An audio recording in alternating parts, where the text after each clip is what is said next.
Welcome to Carrollton, Texas, where the McKinney North Bulldogs and the Hebron Hawks will square off tonight. And a lot of people say that the district championship can't be won in week 6, but I'm here to tell you it possibly can tonight. Well, I might agree with that, Monty, but let me tell you something. It can be lost in week 6, because if Hebron runs the table, and they've done that before, and just look at last year, and McKinney North goes, I guess 5-1, whatever the 6-1, and there's 8 teams in the district, right? Well, I don't think there's any question that you can lose the district championship in week 6.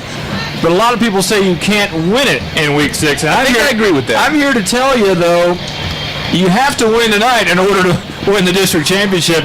McKinney North, who's not been real successful in district in their history, of course, their young history, but so far, so good in 2005. 2-0 in district for the McKinney North Bulldogs. They knocked McKinney out last week, hit them right in the jaw, 14-13, a nail-biter. Came down to the last 6 seconds of the game. Patrick Kleinenberg of McKinney missed a 43-yard field goal, and that gave McKinney North one delicious second to chew on, and they did, and they pulled away with that victory. And the week before that, it was Lake Dallas, and McKinney North tore them up 49-21, and that's interesting that McKinney North beat Lake Dallas by that much, because last week Lake Dallas only held Hebron to 3 points. They were shut out, but Hebron won 3-0.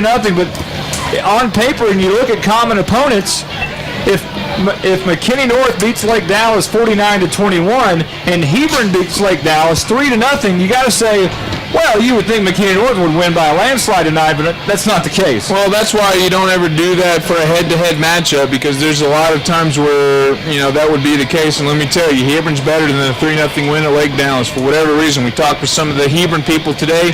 They just said that they really shot themselves in the foot. And, we saw a lot of that last week, too. Both McKinney and McKinney North were shooting themselves in the foot.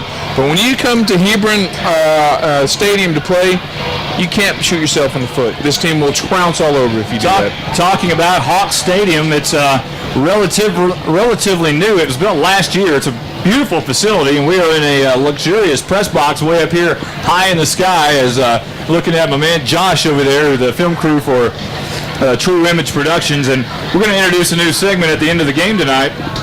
Talking to Chris McClintock from True Image Production. We're going to introduce a True Image Player of the Game at the end of tonight's game. So I like that.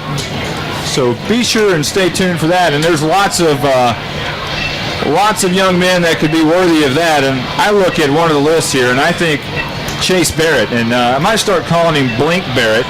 His favorite band is Blink 182, and also, he scores touchdowns faster than you can blink. Yeah, and the thing is if you look at last week's game, when Chase Barrett wasn't getting the ball, the offense wasn't moving. They needed to give him the ball, and they needed to give it more often than they did. And once they started to, they put points on the board. He is a guy who, if that offense is working, it's going to be because of Chase Barrett. Well, let's check down with Teddy Saffo down on the field. He has some news for us he's standing about the 42-yard line. Right now, but it is getting gradually cooler, and I do expect it to drop down to 50s or so before this night is over. It's a pretty nice facility, but after in the field, this is an astral purpose. In fact, parts of the material used to hold the field in place are coming apart on different parts of the field. So, but I don't think it'll be much of a factor tonight. Also, too, I had to talk with Coach Pratt, Monty, and I asked him, well, they're coming off the last victory. We're having some issues with Teddy's mic down there, and we'll check those things out and let Teddy reconfigure those, and he'll tell us about what he had to talk to, or what he heard from Coach Pratt about. So we'll take a quick time out. We'll let you listen to the McKinney North Senior Spotlight in just a moment on 97.5 K-Lake FM. Welcome back to Hawk Stadium for the Hebron Hawks in Carrollton, Texas. Monty Walker along with Brandon Helms and Teddy Saffo. Teddy had some interesting news for us down there a moment ago, and Teddy, let's finish up on that. Thanks, Monty. I apologize for the technical difficulties we had earlier. But yeah, I said we're here at Hebron Hawk Stadium here in Carrollton. We're located not too far from Highway 121. It's about 66 degrees right now, but expect the temperature to drop into about the mid-50s before this night is over. It's a beautiful facility. But however, though, we did notice that when we walked the field that it is older AstroPlay. It's an older AstroPlay service. In fact, parts of the field, the little holes torn in on the field. So, but I don't think it'll be much of a problem tonight. However, though, I did have a chance to talk with Coach Pratt, and I asked him, well, Coach, we'll come off the last week's victory, it was pretty emotional, and he said, well, we know that teams tend to come out flat, and he said that each day has gotten better because they've gotten a little bit more confident each day's gone by, especially since tonight they're playing this game against the Hebron Hawks. He also said that tonight too he wants to try and control the ball and keep his offense on the field as he can as long as possible because, as we know, they're averaging over 30 points a game. And just a little bit tidbit for you guys: Kay McCowan, he is on the field tonight for the McKinney North Bulldogs. Back to you guys. Wow. So Kenny McGowan back on the field after that really vicious scare last week that we saw on the field, and I'm glad to see that young man back. He is a strong safety, normally the starting strong safety for the McKinney North Bulldogs, and what a defense they have had so far. Do we have any information on what happened to Kenny, or we just know that he's okay? Yeah, we just know that he's okay. I don't know if we're even allowed to talk about exactly what happened. And as soon as we know for sure, we might be able to pass that along, but I don't want to, without proper word, I don't want to pass anything along. Well, the good news is he's playing, so it must have not been too serious. That is very good news, and also good news for the McKinney North Bulldogs. The second and third quarters have been the best news for the Bulldogs. They score 50 points in each of those quarters. They get off to kind of a slow start, 20 points in the first, 50 in the second, 50 in the third, and rounded out with 29 in the fourth. They've outscored their opponents 149 to 102. Matter of fact, their best quarter is the fourth quarter. They only allow their opponents to score 13 points all year in the fourth quarter. They're averaging a win 30 to 20 in each game.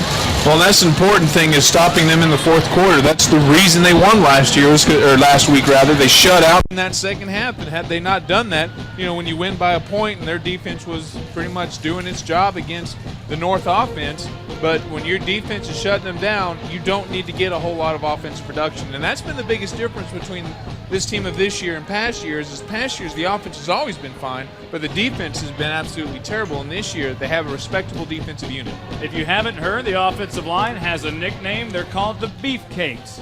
Up front for the McKinney North Bulldogs, Brett Davis, Houston Beasley, Ryan Burke, Daniel Holt, and Colby Bryant. They are the Beefcakes, and I think Larry Lindsey from Beef O'Brady's kind of dubbed them that, and why not? Well, they're a proud sponsor of this broadcast, and you know what? You look at that offensive line, and I think, or rather that poundage you look at, I think you can make a case for that. Speaking of poundage, the Hebron Hawks up front on the offensive line are averaging 243 pounds. Much of that is their right tackle, who is 310, Spencer Rogers. Across the line, Ryan Leonard, 270, Charles Milas, 200, Blaine McBride, 205, and Corbin Coyle, 230. And as we mentioned, Spencer Rogers, 6'3", 310. So a big matchup with Zach Plummer and Spencer Rogers tonight. I want to go over some area stats with you. We'll start off the team side of things. McKinney North in the area is the 9th best 4A offense. They come and basically per game put up 377 yards on the ground. For the year, they've rushed for 1,020 and passed for 865, so they're pretty balanced. And then you look at the Hebron Hawks side of things, they're 13th in the area. They average about 358. The difference is they're not so balanced, as they have rushed for 1,295 yards and passed for only 495. So there's going to be a key if Hebron, if they're not rushing well, their offense is not functioning as well. Well, maybe the biggest story of this football game, we haven't even mentioned the young man who is already committed to the University of Texas, Dirk Robinson. He will be their the main go-to guy on offense, and that's why their rushing totals are so profound over their passing totals, is because he gets the ball a lot. 79 carries, 674 yards, 4 touchdowns. That's an 8.5-yard average per carry, which is outstanding. He's also caught a pass for a touchdown. It was a 35-yarder.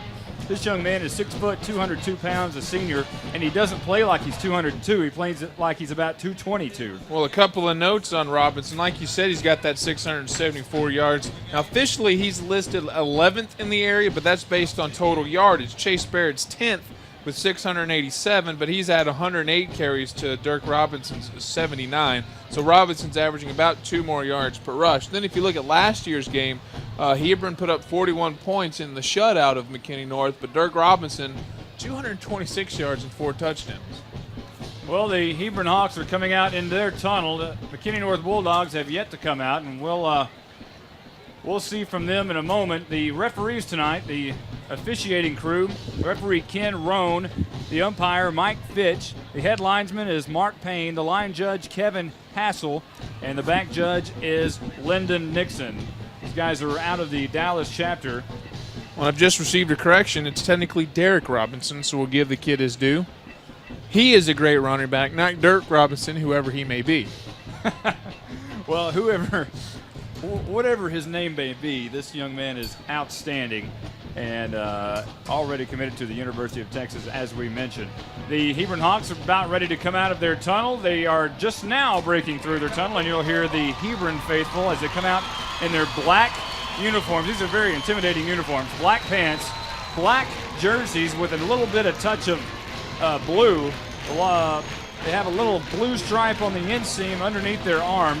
They do have the black helmet with the blue face mask. These, like I say, they're very intimidating uniforms. Yeah, they're very sharp. That's one thing I do like about them. The black and the dark blue mix well together to bring up that very, like when you think of a devastating rain, it's always the black clouds that come in. This is what this is. They're terrific uniforms. And as far as the numbers on their uniforms, they are white, outlined in that blue. And the numbers, actually, if you can relate to the Toronto Blue Jays, it's exactly the same style of numbers that they have, the curly Q type numbers. And similar to what the Denver Broncos wear? Very similar, absolutely. Also coming out, the McKinney North Bulldogs, your home team, coming out with their orange helmets, just like the Cleveland Browns, except replace the brown stripe with the blue stripe. They have their white pants, white jerseys on with that kind of a New York Jet stripe over the sleeve. The block numbers, the dark blue numbers outlined in their orange, and also looking very sharp, the McKinney North Bulldogs. I've got to say something. We've had the very fortuitous circumstances of broadcasting some pretty good to read, easy to read numbers this year. We've only had one squad that was semi-tough. We had some tough ones last year with just about every game we did with McKinney. McKinney's uniform numbers last year were they were almost impossible to be able to read. As the captains come out of the field, let's check down with Teddy Saffo.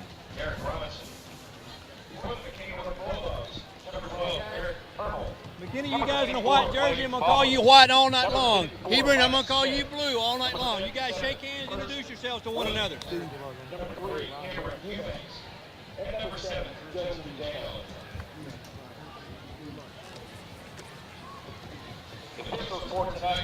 Okay, White, it's going to be your option tonight. I've got a coin, it's got heads, and it's got tails. What do you want to call? Tails. What did he say? Tails. He said tails, okay? We've got tails. White, you have won the toss. You have your option. That is McKinney kick, North. You can receive, you can defend a goal, or you can defer your option until the second half. Defer option second half. Okay. White has won the toss. As you heard it right there, Eric Herbal made the announcement that McKinney North has won the toss. They will elect to defer. They will kick off once again. Same scenario as last week. They will defend the end zone that actually will make them go left to right. As I'm kind of turned around here. I was going to say east-west, but I am absolutely North turned around. Will be to the left side, south is to the right. Thank you very much. Got your back. Well, that's one thing McKinney North has done all year. When they win the toss, they generally like to defer. And as I've said, I like that option. I do too. As the McKinney North Bulldogs are just about to break out of their huddle, we will take a quick timeout and be back in a moment with more McKinney ISD football on 97.5 K-Lake FM.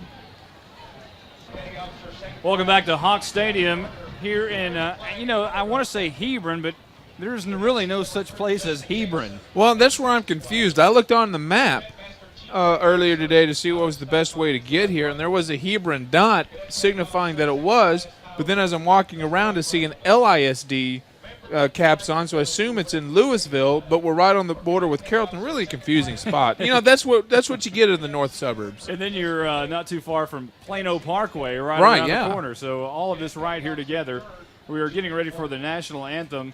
Ought to be a fantastic football game tonight. And like we were talking about earlier, McKinney North really has a shot tonight to make a statement in District 9 4A. Well, I don't think it's too much of going out on a limb if they win tonight. They're basically in the playoffs because when you're in an 8-team district, 3 go to the playoffs, and you'd be 3-0 with 4 games left, and including some of the lesser teams in the district. Like, I don't want to say they're not good, but Frisco Centennial's a relatively new school, Keller Central.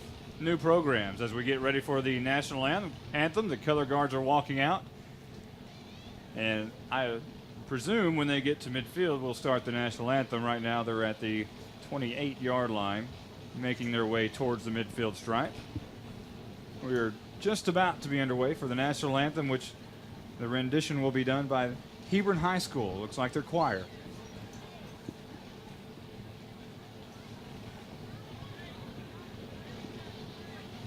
Awaiting the signal to go, and color guards are at midfield now. And the choir's trying to tell the drums to stop. Here we go.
Absolutely beautiful. It is football time in Texas.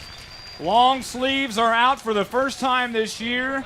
It is a crisp, cool night, and that's what you really think about when you think about high school football is these kinds of nights with this kind of weather. Well, some of my fondest playing days, and I'm sure the same is true for you, come in the cold weather. The players just have a bit more fun time out there. The fans' time is a little bit more fun, and it's just this is really what it's. I hate to use a tired cliche, but all about is an atmosphere just like this. And another thing great about weather like this, not only is it so much just more fun, it is nice not to have cramps and everything like that being 100 degrees sometimes when you're out on that field. This is gorgeous weather for football players. Plus your energy's not as sapped easy playing in the sun.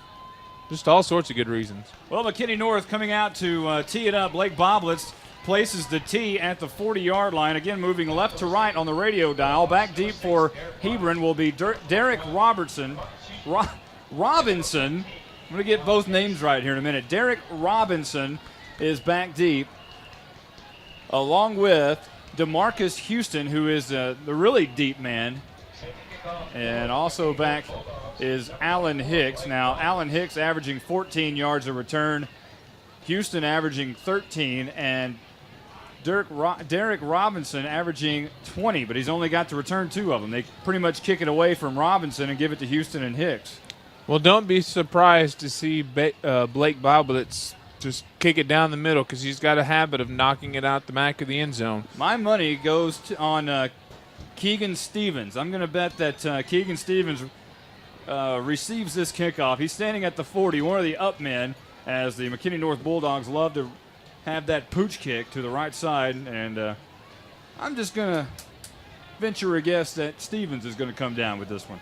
Well, for whatever reason, they sure haven't set the tee down, because on the other side, it looks like Coach Pratt's given a talk with Ken Roan, the head referee there. I'm not sure what. We'll wait and see. It looks like the referee's breaking away. Now they are. So we should be ready to go any minute now. And the officials are still talking to Blake Boblitz right at the 40-yard line. These McKinney North Bulldogs, we'll see how they come out. Last week, a very emotional game for them against McKinney High. A lot of times teams can come out flat, and we'll see what the McKinney North Bulldogs do. Well, I think that's why they're fortunate to have Hebron next on the schedule, because if you can't get up for Hebron, the perennial district champions, then there's a slight problem. Hebron has not lost a football game since November the 22nd, or a regular season football game, rather, since November the 7th, 2003.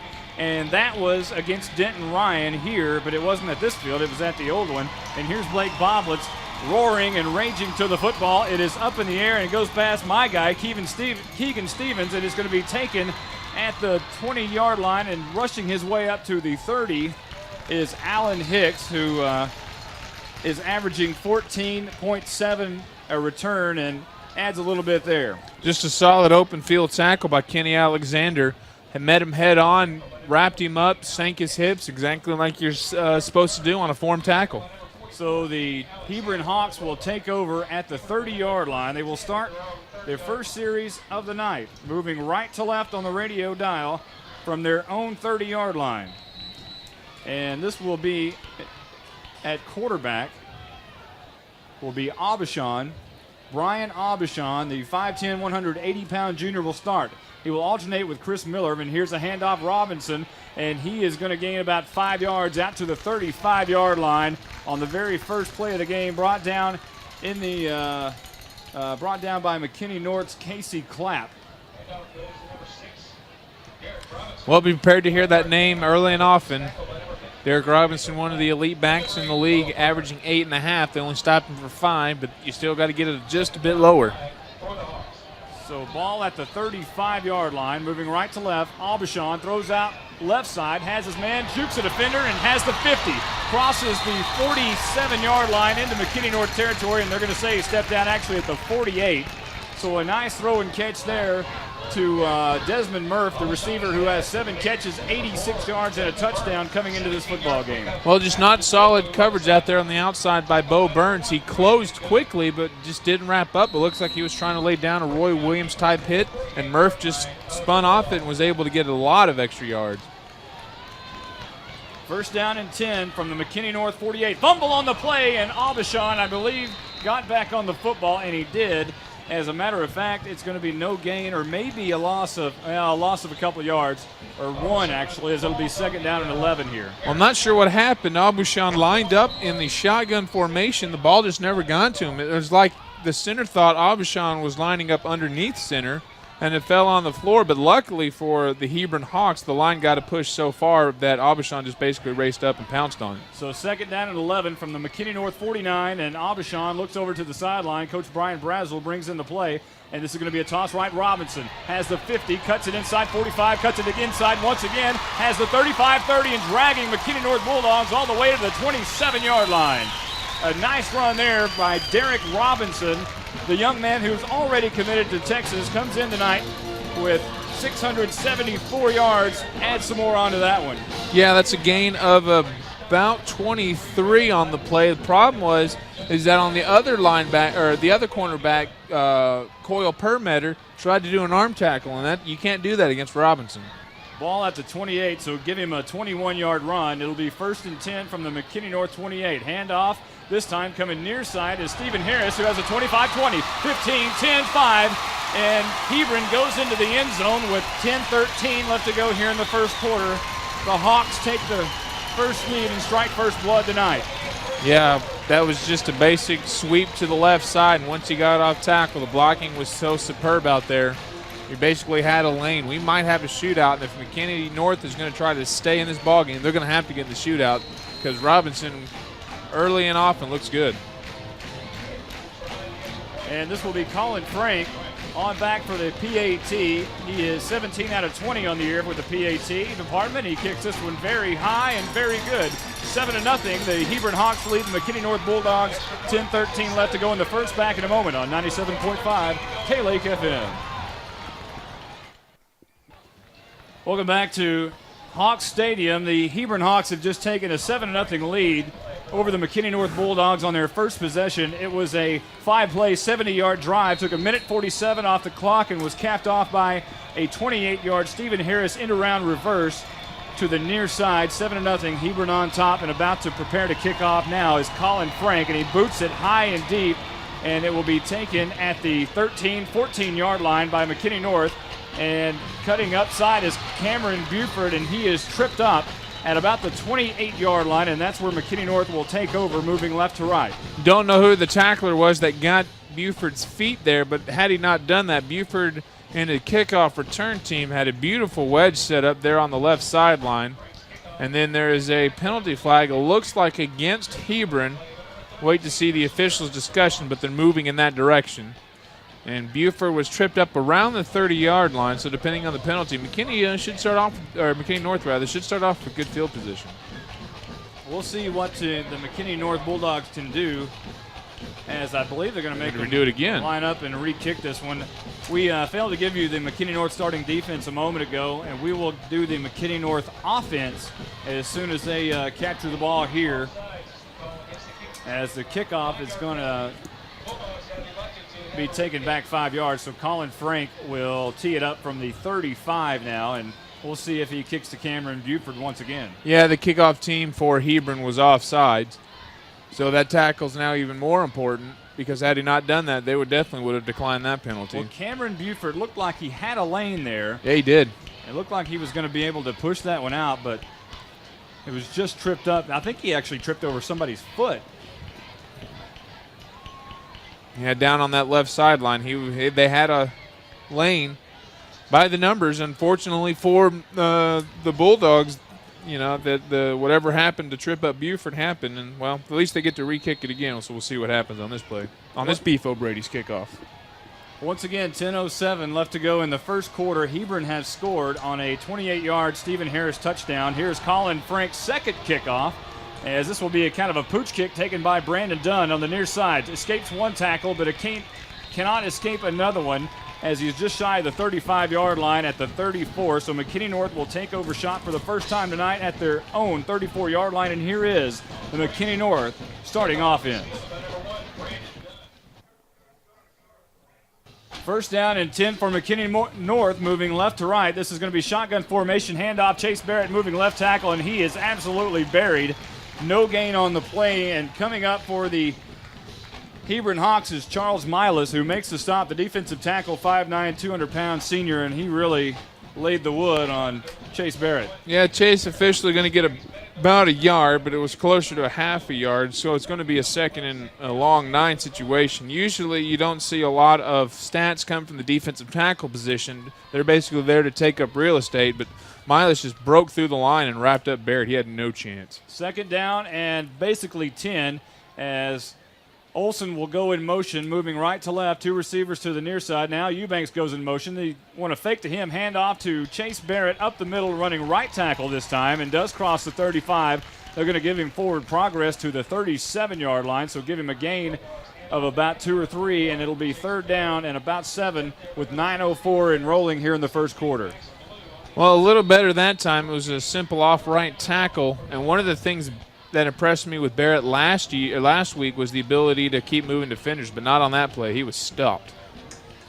Third down and 7 with 8:48 left to go first quarter. 2 receivers to either side. Actually, Olsen is in the slot position.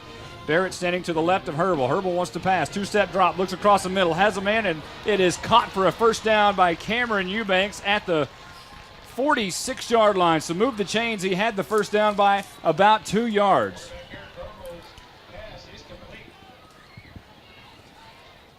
So Eubanks hauls it in there with 8:35 left to go. First down, McKinney North in business. Let's give you this Hebron defensive starters real quick. On the line, Charles Milas at defensive tackle, Derek Owasu at nose guard, Ryan Leonard the defensive tackle. Linebacking core is Trevor Carpenter and Nate Price on the outside. Brian Uwuji and Max Blue are the inside linebacker in the secondary. Brandon Onu and DeMarcus Houston are your corners. Desmond Murph and Stephen Harris are the safeties. Handoff, Chase Barrett has the 50-yard line, crosses it, and goes into Hebron territory at the 49-yard line. So a gain of about 5 for Chase Barrett, and last week we were calling him 5-yard Barrett, and here he is once again.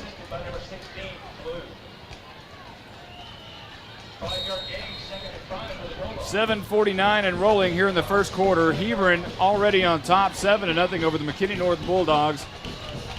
As the Bulldogs now moving left to right, and shotgun formation is Herbal. Sends a man in motion, that's Olsen moving right to left. Stands in the slot position. Now Eubanks comes in motion. They're going to fake the hand to him and give the ball to Chase Barrett once again, who stopped dead in his tracks. Has nowhere to go on the tackle for Hebron. One of the defenders was Alan Hicks. As Hicks came up from the linebacker or the cornerback position. Actually, they run what looks to be a 3-4, but they bring those two outside backers up on the line quite a bit, so it actually looks like an old 50, but it's really not. Yeah, they have two linebackers basically play defensive end and have 3 nose tackles. I'm going to make a point on that in just a minute after this play. 2 slots, 2 wideouts. Herbal rolling out, left side, has a man, throws it over the head of Blake Boblitz and out of bounds, and that will bring up 4th down. That was 3rd and 5 with 6:51 left to go here in the first quarter, and McKinney North really not clicking yet. Well, we saw Chase Barrett on the 2nd down get basically carry for no yards, and the reason why is because they have 3 defensive tackles, as I said, Charles Milas, Derek Owasu, and Ryan Leonard. Those 3 guys, all 3 over 200, and Ryan Leonard at 270. Basically, all they need to do is stop the middle, because that's one of Chase Barrett's main running strengths is up the middle. So we'll watch to see how that progresses through the day. Here is the punt by Brandon Dunn. It's a high spiraling punt. It's going to be taken at the 12-yard line, and taking that one. Ooh, and he is buried right at the 17-yard line. Before I could get out, that Desmond Murph is actually the man who returned that punt.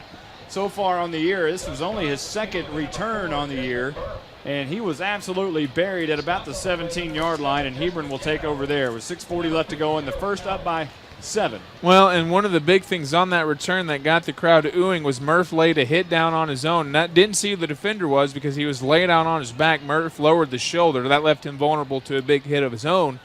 But there's a lot of physicality on this Hebron Hawk team, and that's one reason why they're one of the best teams in the district. 6:40 on the clock. 2 receivers near side, 1 to the right. Aubuchon, the quarterback, stands in shotgun formation. Derek Robinson stands right behind him, a little bit offset to the right. This is going to be a handoff. Robinson, left tackle. And initially, it was a great play, and the ball I thought was on the turf, but I thought it was a great play initially by Ryan Selby Carney, who got there, put his arms around Derek Robinson, but wasn't able to corral him. Slipped away, but still no gain. Well, and that was good from a couple of perspectives, but the bad part is he didn't wrap him up. He's just trying to arm tackle him, and while that worked now because there was pursuit, you can't continue to do that against a running back caliber of Robinson. Desmond Murph and Stephen Harris in the slot near side. And it'll be Onu split out wide right. Robinson in the backfield. It's going to be a toss left to him. Cuts it up inside. Has the 20. Barreling and a flag down, but he gets to the 22-yard line. We'll check the flag and see what that is. And it's probably going to be a holding against Hebron. Well, I was watching Casey Clapp come in on the play, and he was basically wrapped up and still somehow managed to get a hold of Robinson despite the hold being put on him, and that's what the flag is the referee indicates there. And it is a hold with 5:54 left to go in the first quarter. Again, Hebron up on top, 7-0. Want to say hi to all of my friends back in Howe, Texas tonight, having their all-class reunion. Hopefully those Bulldogs will pull it out over the Blue Ridge football team, as I believe, I know Howe is 0-5, and I can't remember exactly what Blue Ridge's record is, but I'm hoping there'll be another loss. I'll hope they'll have another loss tonight.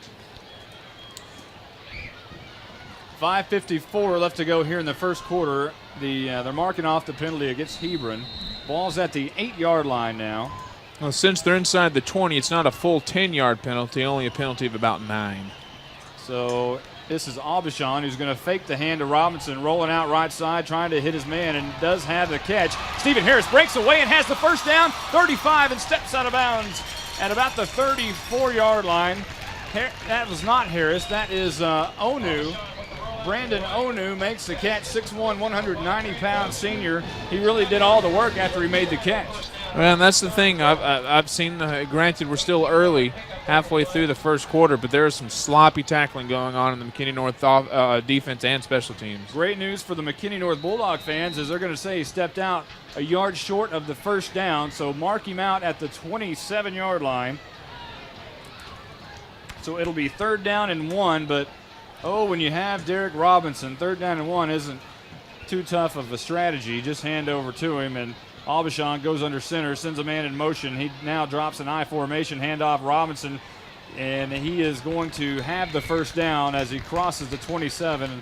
And for a moment, he didn't take the handoff very well, kind of popped it around a little bit, but then I believe he got enough for the first, and now they're going to say it, yeah, it is. Thought they were going to have to bring it out and measure it for a moment, but yeah. I think they should. That spot is so close. Well, one of the chain members is moving, but the other one is not. And we'll probably have a measurement. No, Nope. they went ahead and signaled first down a moment ago. Again, 5:24 left to go here in the first quarter. Hebron Hawks on top. Fresh set of downs for Hebron here. 2 receivers near side. And this is going to be a handoff up the middle. Robinson jukes one defender, and man, he is tough to bring down as he gains 8 or 9 on that play. So 2nd down and short. Robinson all the way up to the 37-yard line. Are you seeing what I'm seeing? Too many arm tackles? I mean, this is a guy you're going to have to meet with your help. Now, granted, his offensive line is doing a fantastic job. They're getting a lot of push right away. But once there's a defender there, they're not trying to make contact with him, it would seem. And, of course, some of that may be Robinson himself. The great running backs have the ability to miss the defenders. But I think McKinney, they have got to make contact with him. Gain of 9 up to the 36-yard line. Bring up 2nd down and short for Hebron, moving right to left here at Hawk Stadium. 5:04 left to go first quarter. Hebron on top, 7-0. 2 receivers near side. That's Harris once again and Desmond Murph. This is going to be a shotgun handoff. No, Aubuchon's going to keep it up the middle. Has the first down. Tries to break away at the 38-yard line, but is stopped there by McKinney North, and he's going to track his way out to the 38. So move the chains once again. Well, again, more of an illustration of what I was saying there. Aubuchon was taken around after the defender was basically wrapped around his ankles, meaning they didn't make contact with the body. They tried the arm tackle and slid off. I said 38. I meant the 43. I don't know how I got those confused, but the 43-yard line is where Aubuchon went down. It'll be 1st and 10. Hebron in their own territory. This is going to be a handoff. Robinson running left tackle, has nowhere to go, and for the first time tonight, McKinney North shuts him down. Kenny Alexander along with James San Miguel, and up front for the McKinney North Bulldogs, another one there was Randall Clapp once again. We didn't give you the McKinney North starting defense, and we'll do that after this 2nd down play. And this offense is just so quick getting to the line of scrimmage. Got to make it quick because they don't have to give you a lot of time. They're a very quick strike offense. Ball at the 42-yard line in Hebron territory. Hebron has it, moving right to left, shotgun formation. Aubuchon drops back, wants to throw it across the middle. Has his man, Stephen Harris, caught it once again, all the way into McKinney North territory at the 40-yard line. A big play there. Here's McKinney North starting defense. Handoff, Robinson gains about 4 yards, or 3 rather, down to the 37-yard line, and that'll bring up 2nd down. 3:25 left to go in the first quarter. Hebron on top, 7-0, and itching for another score here. Well, I wanted to give you the starting offense, but they're about to hit another play here, so we'll try to do it next. This is going to be Aubuchon pitching out to Robinson, coming near side, shakes one defender, has the 30, has the 25, and brought down by 3 McKinney North Bulldogs. As on the stop is Brandon Dunn, along with Michael Scott and Jeremy Nelson. That'll move the sticks once again, 1st down. Starting offense for the Hebron Hawks looked like this. On the line at tackle, Ryan Leonard, At guard, Charles Milas. On the center position, Blaine McBride. At right guard, Corbin Cole and Spencer Rogers rounds out the tackle. Wide receivers look like this: Desmond Murph, Stephen Harrison, Brendan Onu split out along with Desiree Woods, and Derek Robinson, the running back, Brian Abishon, the quarterback. Robinson gets the handoff there, running near side all the way down to the 8-yard line. Move the sticks once again. A 20-yard pickup there. And now it's just the Derek Robinson show. He's 4 yards away from 100 already. And 8 yards away from a touchdown with 2:42 and rolling here in the first quarter. The ball will be placed at the 8, or call it the 9 rather, as he will stand as the lone setback. Two receivers, or one goes in motion now, and they're going to toss left. Robinson has the 10, has the 5, barreling his way to the end zone, and they're going to say he's down at the 1-yard line. So there's an 8-yard run for you, and Robinson just, you understand why he's averaging 8.5 yards a carry now. He's just a tough runner, and you can't bring him down. And you understand also why he's already committed to the University of Texas. Very shifty, but that offensive line's doing a heck of a job early. There's a flag on the play. It was going to be a touchdown by Abishon on the quarterback sneak, but false start will bring it back, and now they'll set up shop here on first down from just outside the 5. Yeah, they were trying to get the quarterback sneak and make it a true sneak, but one of the linemen moved just a bit too early. And so that'll knock him back 5. So if there's a bright spot for McKinney North, the Hebron Hawks have committed 3 penalties now for 18 yards, whereas the Bulldogs have committed none. They're going to actually place the ball right at the 6-yard line. So it'll be first down and goal, or second down and goal from the 6 rather. 1:59 left to go here in the first quarter. Hebron already on top 7-0, and Abishon has played the whole way. He and also quarterback Chris Miller have been switching out in the season, but Abishon all the way tonight. This is going to be a handoff. Robinson left tackle, barreling his way down to the 3-yard line. It'll be third down and goal from the, they may give him the 2. He's going to be in between the 2 and the 3. Handoff goes to number 6, Garrett Robinson. We'll see where they spot it. Take it down at the 3-yard line. It is going to be closer to the 3-yard line. So a 3-yard gain there for Robinson. Boy, a stop here would be huge, Monty. It would be very huge for the McKinney North Bulldogs. Desmond Murph and Stephen Harris split out wide left. Abishon goes under center.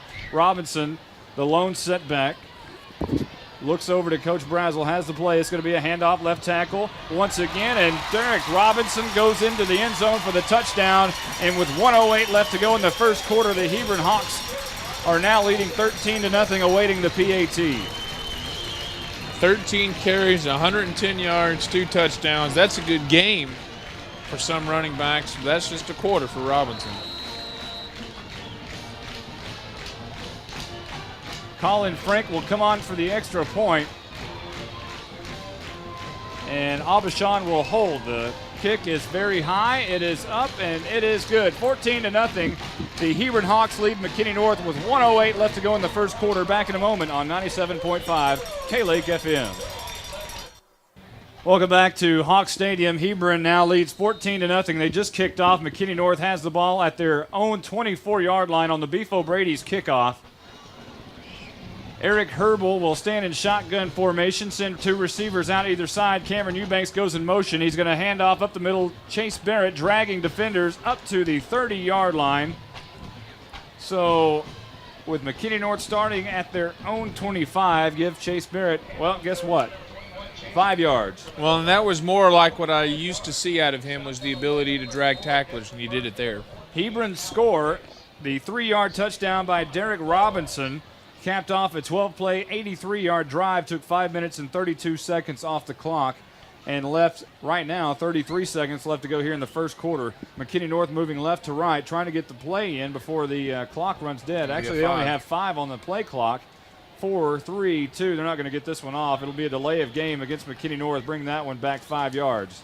Coach Pratt called a timeout shortly before it happened, so they dodged a bullet there. That's one of the new rules here recently. The UIL has instated, is the ability for a coach to call a timeout.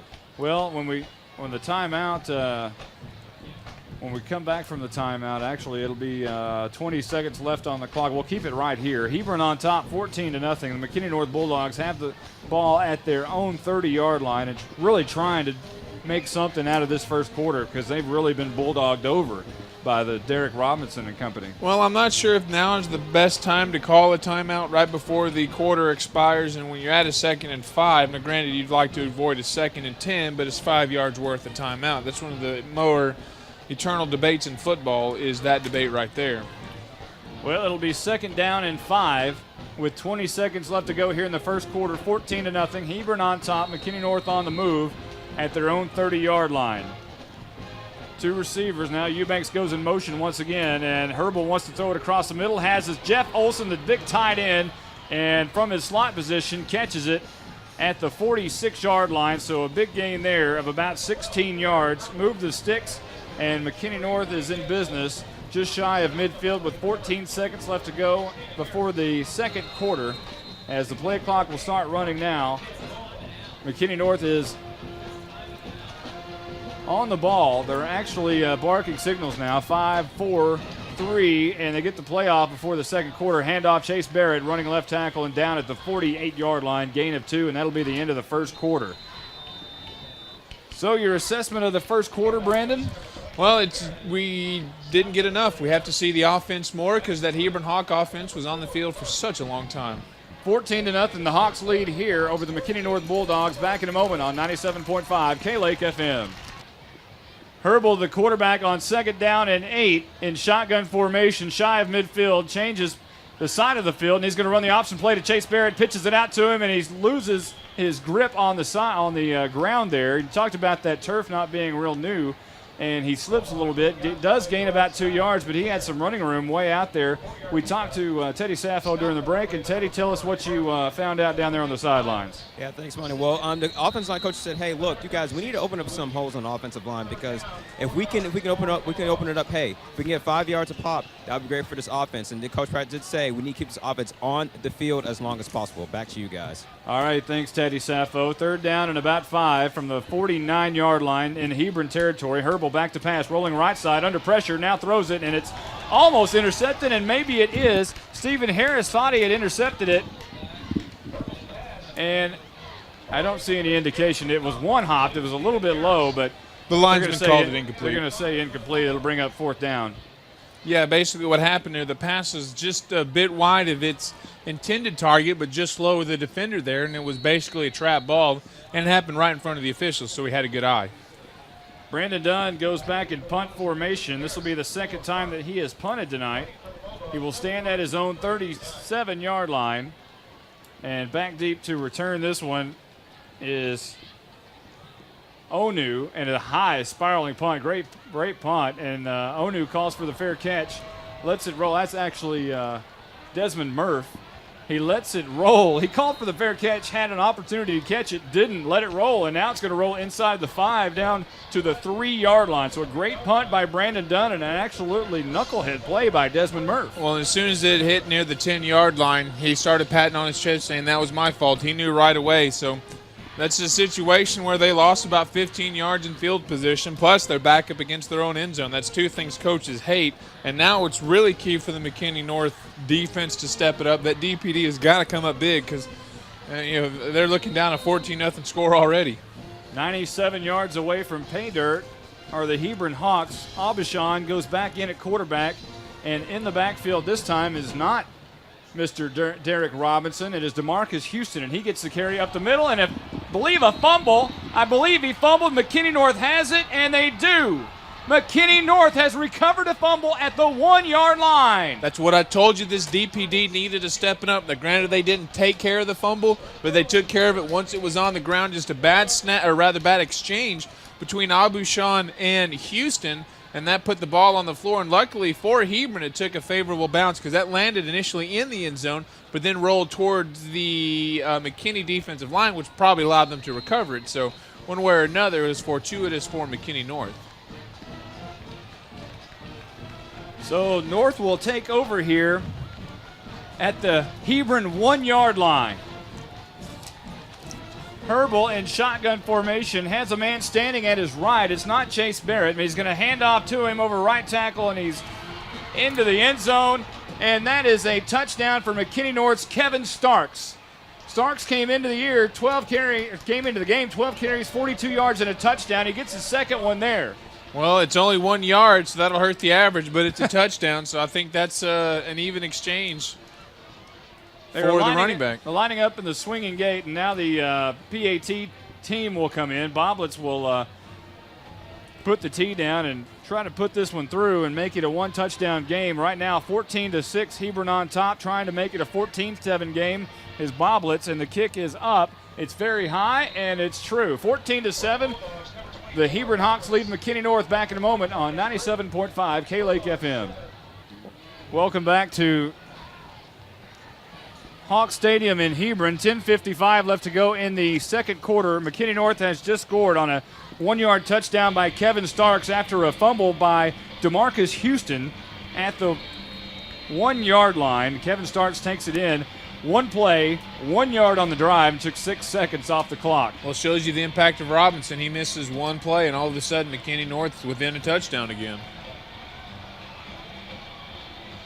And the Beef O'Brady's kickoff is just about on its way. It is up. It's a low line drive kick taken at the 15, fumbled for a second, now picked up. And cutting up inside is the ball carrier, and the carrier on that one is Alan Hicks, and he gets out to the 20-yard line. So 1st and 10 for Hebron at their own 20, moving left to right. Most of the time when you muff any type of kickoff or punt, the returns ensuing is not going to be that great. He did a lot of running, but for the Hebron Hawks, it's not the good running. It was just left and right that allowed McKinney North to come down, cover him fairly quickly, and it was only a return of about 5, despite the immense running Hicks did. So 1st and 10 for the Hebron Hawks, moving left to right from their own 20-yard line. 10:49 left to go. I believe someone jumped, and it's going to be offsides Hebron. So back it up 5 yards, make them starting at their own 15 now on first down. So 1st down and 15. Well, the nice thing if you're a lineman at being 6'3", or rather, 6'3", 310 is you're a good lineman. Bad thing is when you move, it's easy to catch, and that's what happened to Spencer Rogers. Early score from Wichita Falls. Sherman leading 7-0 over Wichita High. Here's a handoff running far side. Has the 15, 20, 25, trying to escape. Has the 40, 45, 50, 45, trying to be run down, and makes a cut inside. It's going to be taken down by Kyle Tier at the 18-yard line. Nice effort by Kyle Tier to run him down, but on the carry is Desiree Woods for a nice gain there. 62 yards around in, but again, the cornerbacks have not played to their capability tonight. He had him on that side, rather, was Bo Burns, but again, let him run right by him. Just had his feet planted and couldn't get him out of the turf, and that allowed Hebron to run right by. A huge run by Desiree Woods sets up Hebron inside McKinney North territory now. They're going to mark the ball at the 23. I thought initially it was down at the 18. What an effort there by Kyle Tier to run him down. And they will spot the ball. Well, there's a fraction on the play. And from the 23, they're going to mark off 15 yards all the way back to the McKinney North 38-yard line. Unsportsmanlike conduct got him. So check that. I initially said a 62-yard carry by Desiree Woods, actually 72. But McKinney, again, getting a little bit of a break as there's a 15-yard penalty in the mix. So 1st down and 10 for the Hebron Hawks at the McKinney North 38-yard line. And with 10:32 left to go in the second quarter, Abishon's going to fake the pitch out and run left side, has the 35-30, and he's going to be close to the 1st down pylon as he slides out of bounds. Brandon Dunn and Bo Burns knock him out of bounds, but it's going to be just short of the 1st down. It'll be 2nd down and about 1, maybe 1.5. Robinson still getting a rest there on the sideline. What Abishon did was a beautiful fake, but the blocking was set up beautifully on that left side. You might check and make sure Robinson's okay. This is kind of a crucial time to be in the football game, as on the play it's going to be 1st down for Hebron as they're running quickly, not taking their time back in the huddle or anything as they get up under center. So first down and 10 at the 23-yard line. Abishan had a 2nd and 1 and gets a 6-yard quarterback sneak. First down and 10 from the 23-yard line in McKinney North territory. Abishan goes under center and sends a man in motion. That's Stephen Harris from right to left. Abishan's going to hand off. That's left side, and he is buried by the dog pound defense. And on the carry was DeMarcus Houston, and he's going nowhere. Might have lost a yard.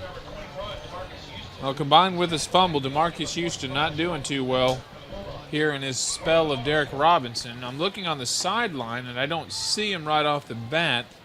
Wait to see if I can give you some more information here in a minute.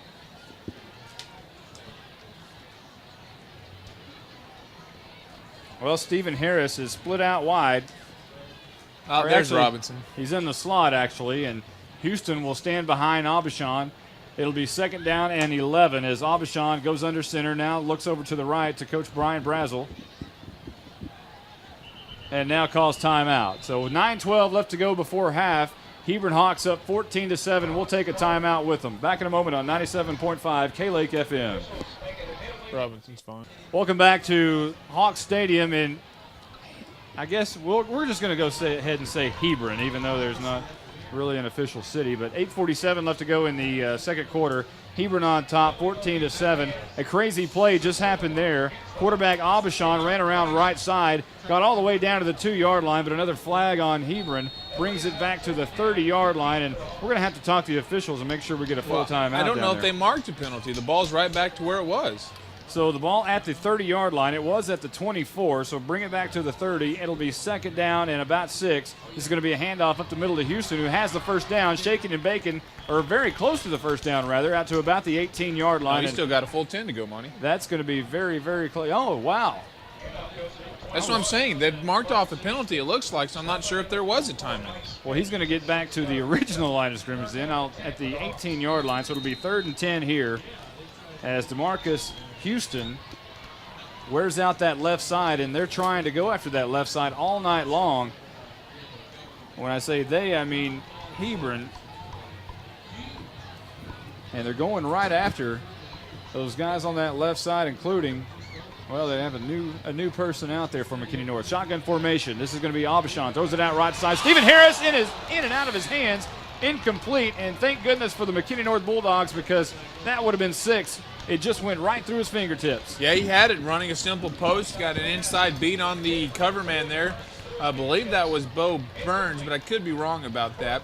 But either way, he had an inside beat. The ball was a little bit behind him, so he leapt his feet, then it went right through his hands, as he also had the injury to insult where he landed square on his back and took a hard tumble. So with 7:59 left to go before half, Hebron on top 14-7, facing 4th down and 10. Colin Frank will come on to attempt a 41-yard field goal. Abishan will hold.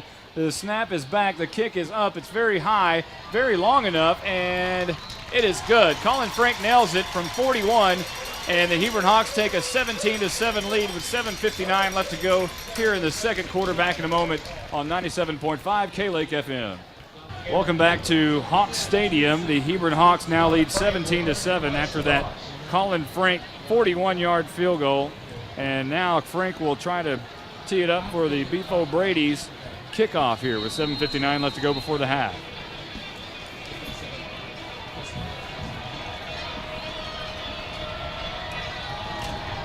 Ball is teed up. Frank is going to boot it deep. It's going to be taken, or actually kicked way out of bounds. It landed at the goal line. It might even be a touchback. It landed, I think it might have even crossed inside the pylon. And it will be a touchback. McKinney North will take over at their own 20-yard line. Yeah, it hit 1 yard into the end zone in fair play and then bounced out. So by rule definition, that's a touchback. There's just a big leg there you see from Colin Frank. We were watching him before the game. He was nailing him. His accuracy is a little off, but he's got the ability. As you saw there, he kicked it 61 yards down the field for a touchback. And now McKinney will set up shop 1st and 10 at the 20. They've got the work cut out for them now, down 10. You'd like to see some offensive production here. On the drive, it was 7 plays, 67 yards for Hebron, and they took exactly 3 minutes off the clock. Here's McKinney North on first down. The option play, and Herbal is buried, and Chase Barrett drops the football on the ground. I believe they recovered the ball. Chase Barrett may have even recovered the ball himself. And check that. That's Max Butler. Butler actually recovered the fumble.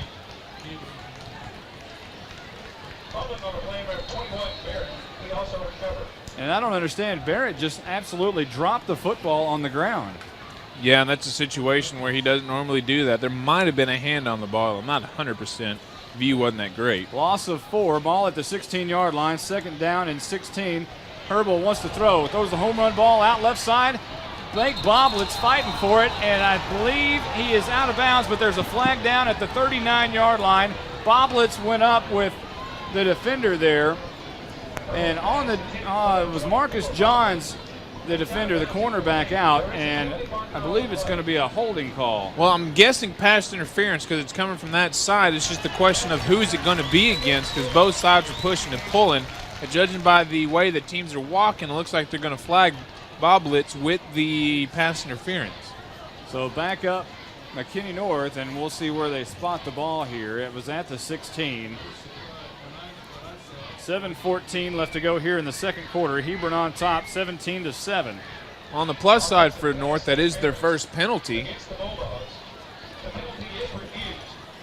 And declined, so technically they still don't have a penalty. It is declined, so that'll be third down. That's a smart call. The ball at the 16-yard line. Herbal into the game at quarterback, stands in shotgun formation. Blake Boblitz comes near side, moving. The Bulldogs moving right to left. And Cameron Buford split out wide right. Jeff Olson, the tight end, and Max Butler, the slot back receiver. Shotgun formation. Herbal gets it under pressure, and he is buried inside the 10, back at the 7-yard line. And Herbal has not been sacked a whole lot this year, but that's a big one there. Well, Ryan Leonard just came through along with 2 of his compadres, pretty much untouched. There was nothing they could do. I'm wondering if they were trying to set up a screen pass because he got there so quick. Well, Hebron was bringing the house, and an 8-yard loss for McKinney North, and Brandon Dunn's going to have to punt from inside his own end zone here as Derek Robinson will stand in punt return formation at the McKinney North 41-yard line. Brandon Dunn gets the snap. It's a good one. He gets off a high punt. It's going to take a hop at the 31, and Hebron's going to let it roll past the 37 to the 38-yard line, in between the 37 and the 38. And with 6:21 left to go in the second quarter, Hebron's going to take over in great field position here. Yeah, not looking good for the defense here, who has had a hard time. I did note earlier, Robinson on the sideline and okay, and now he's marching out with the offensive unit here on the field. After this play, we'll check down with Teddy Sappho and get the mood of the McKinney North Bulldogs down there and just see what the atmosphere is like down on the field. First down and 10 from the McKinney North 38-yard line, and this is Chris Miller, the new quarterback in, and he is going to hand off to Derek Robinson, who fumbles the football. It's on the turf. McKinney North has recovered. It is recovered by Casey Clapp, and look at that. That dog-pound defense strips the ball away from Derek Robinson, and with 6:14 left to go before the half, new blood and new life for the McKinney North Bulldogs. Well, that's exactly what they needed to have happen there. I mean, right now things weren't looking good for them, and that's one of the few times you're going to see Robinson fumble the ball. And what had happened was it was another arm tackle attempt. Robinson evaded it, but the defender got his hand square on the nose of the ball and was trying to bring him down, but ended up popping the ball out. First down and 10 for McKinney North, with 6:14 left to go before half. This is going to be an inside handoff, and running up the middle actually and flipped over end is Cameron Eubanks, and make that Kevin Starks. And Kevin Starks is close to a first down, and he may have it. It's at least a 9-yard gain. They have not moved the chains yet, and now they do. So the ball will be at the 36 after a 10-yard gain. Teddy Sappho, what have you got on the sideline for us? Well, obviously we're talking about the mood of this team right now. Actually, Monty, I'll give you the mood of the team in a second once I get this play in.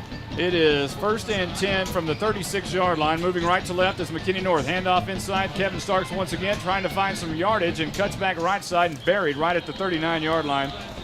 Loses the football, but he was down by contact. Talk to us, Teddy. Yeah, Monty, I was just saying, it's been an emotional up and down roller coaster. In fact, Coach Palmer, he's living with his offensive line because they're not blocking. They're just allowing the defensive line of the Hawks just to penetrate through.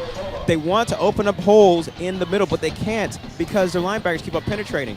Coach Palmer obviously saying, hey, look, you guys, we need to block in order to get our running game going. Back to you guys. Thanks a lot. Aiden Williams split out wide right. David Douglas, the near side receiver, man goes in motion and handoff up the middle. Chase Barrett, he is spinning and juking his way down to the 47-yard line in Hebron territory. 5:03 left to go before half. And the back judge at the end of that play, while everybody was fumbling around, threw his flag up, so we might have a personal foul. Usually, unless he didn't get his flag out in time, when it comes late like that, that's kind of what it is. So we got a dead ball and sportsmanlike on Hebron, so they're helping McKinney out. McKinney North is down by 10, 17-7. 5:03 left to go before the half, and moving now inside inside Hebron territory rather, as the ball will be spotted just outside the 40-yard line to the 42. Now in Hebron territory.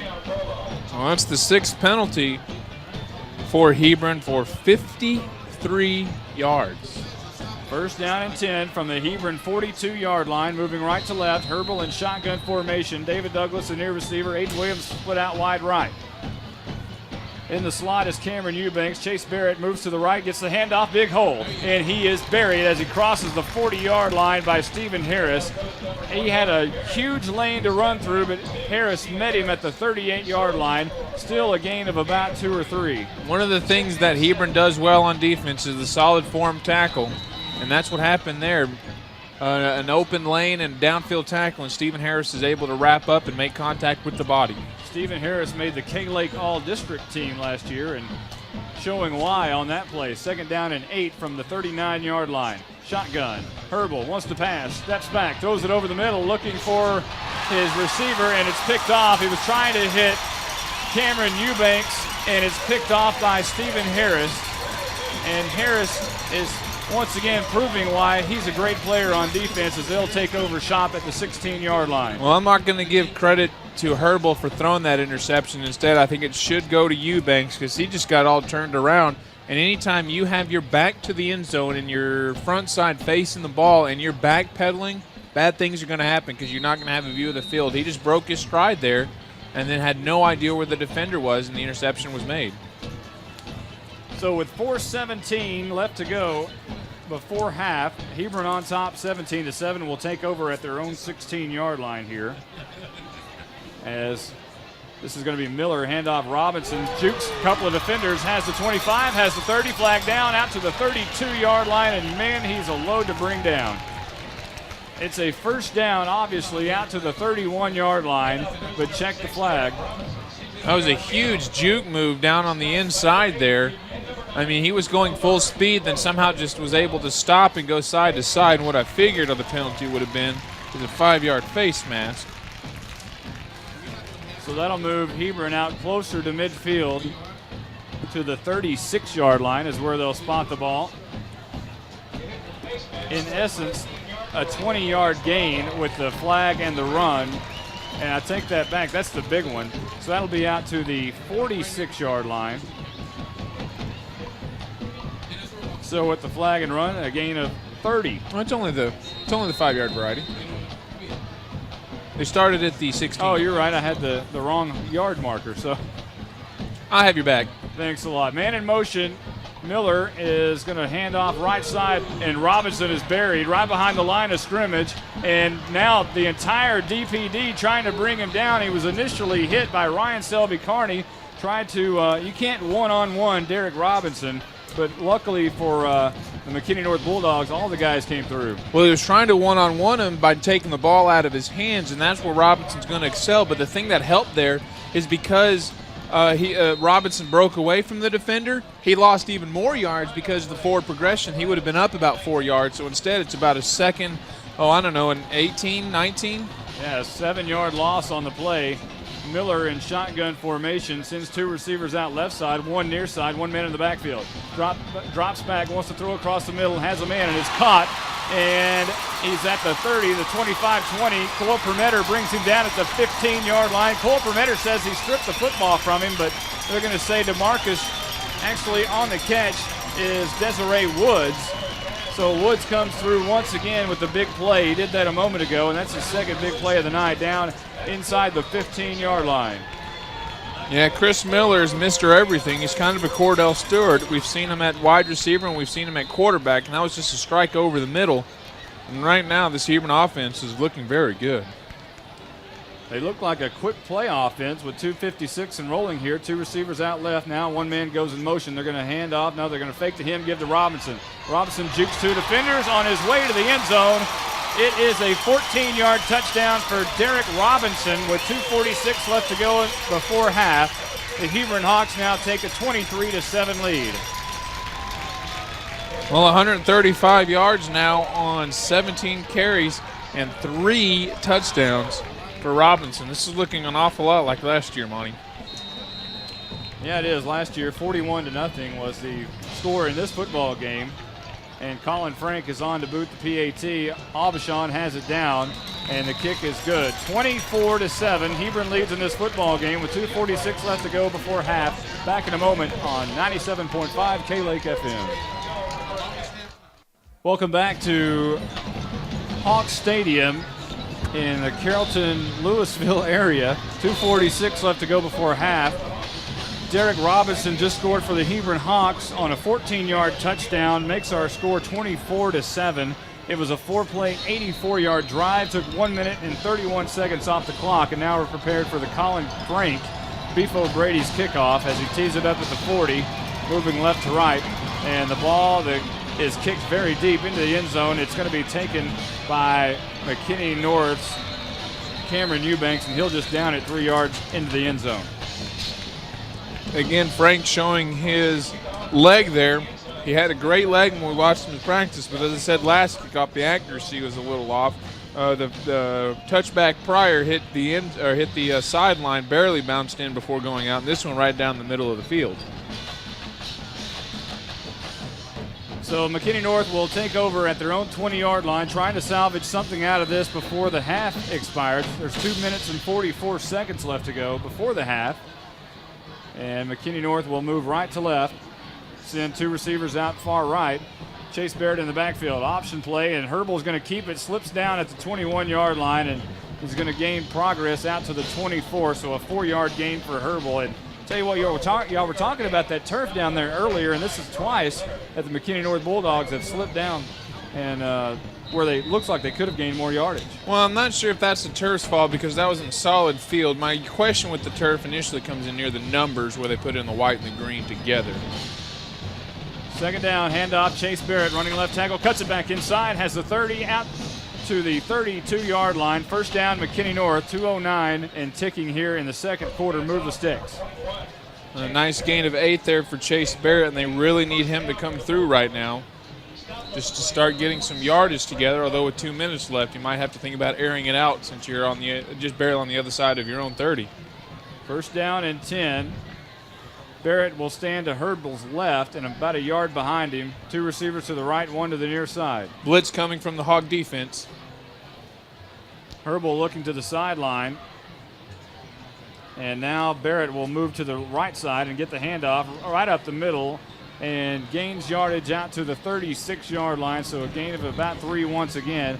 But 1:37 and ticking, and that's the problem is the clock. Yeah, and right now you got to get more than 3 yards or have the ability to stop the clock. And right now they really just seem like they're trying to run out the clock, which you can't imagine down 24-7. Second down and about 6. And Eubanks is going to get the carry on the near side, and he has absolutely nowhere to go. He's going to lose a couple of yards back to the 32-yard line. However, he does get out of bounds, and that stops the clock. But it'll be 3rd down and long here, 3rd down and about 9. Yeah, now it's definitely a time where you have to air it out. But problem is they took over this drive about a minute and 30 seconds ago, and now there's only 1:14 left, and they've only gone about 15 yards. Cameron Buford is split out wide right. Cameron Eubanks in the slot.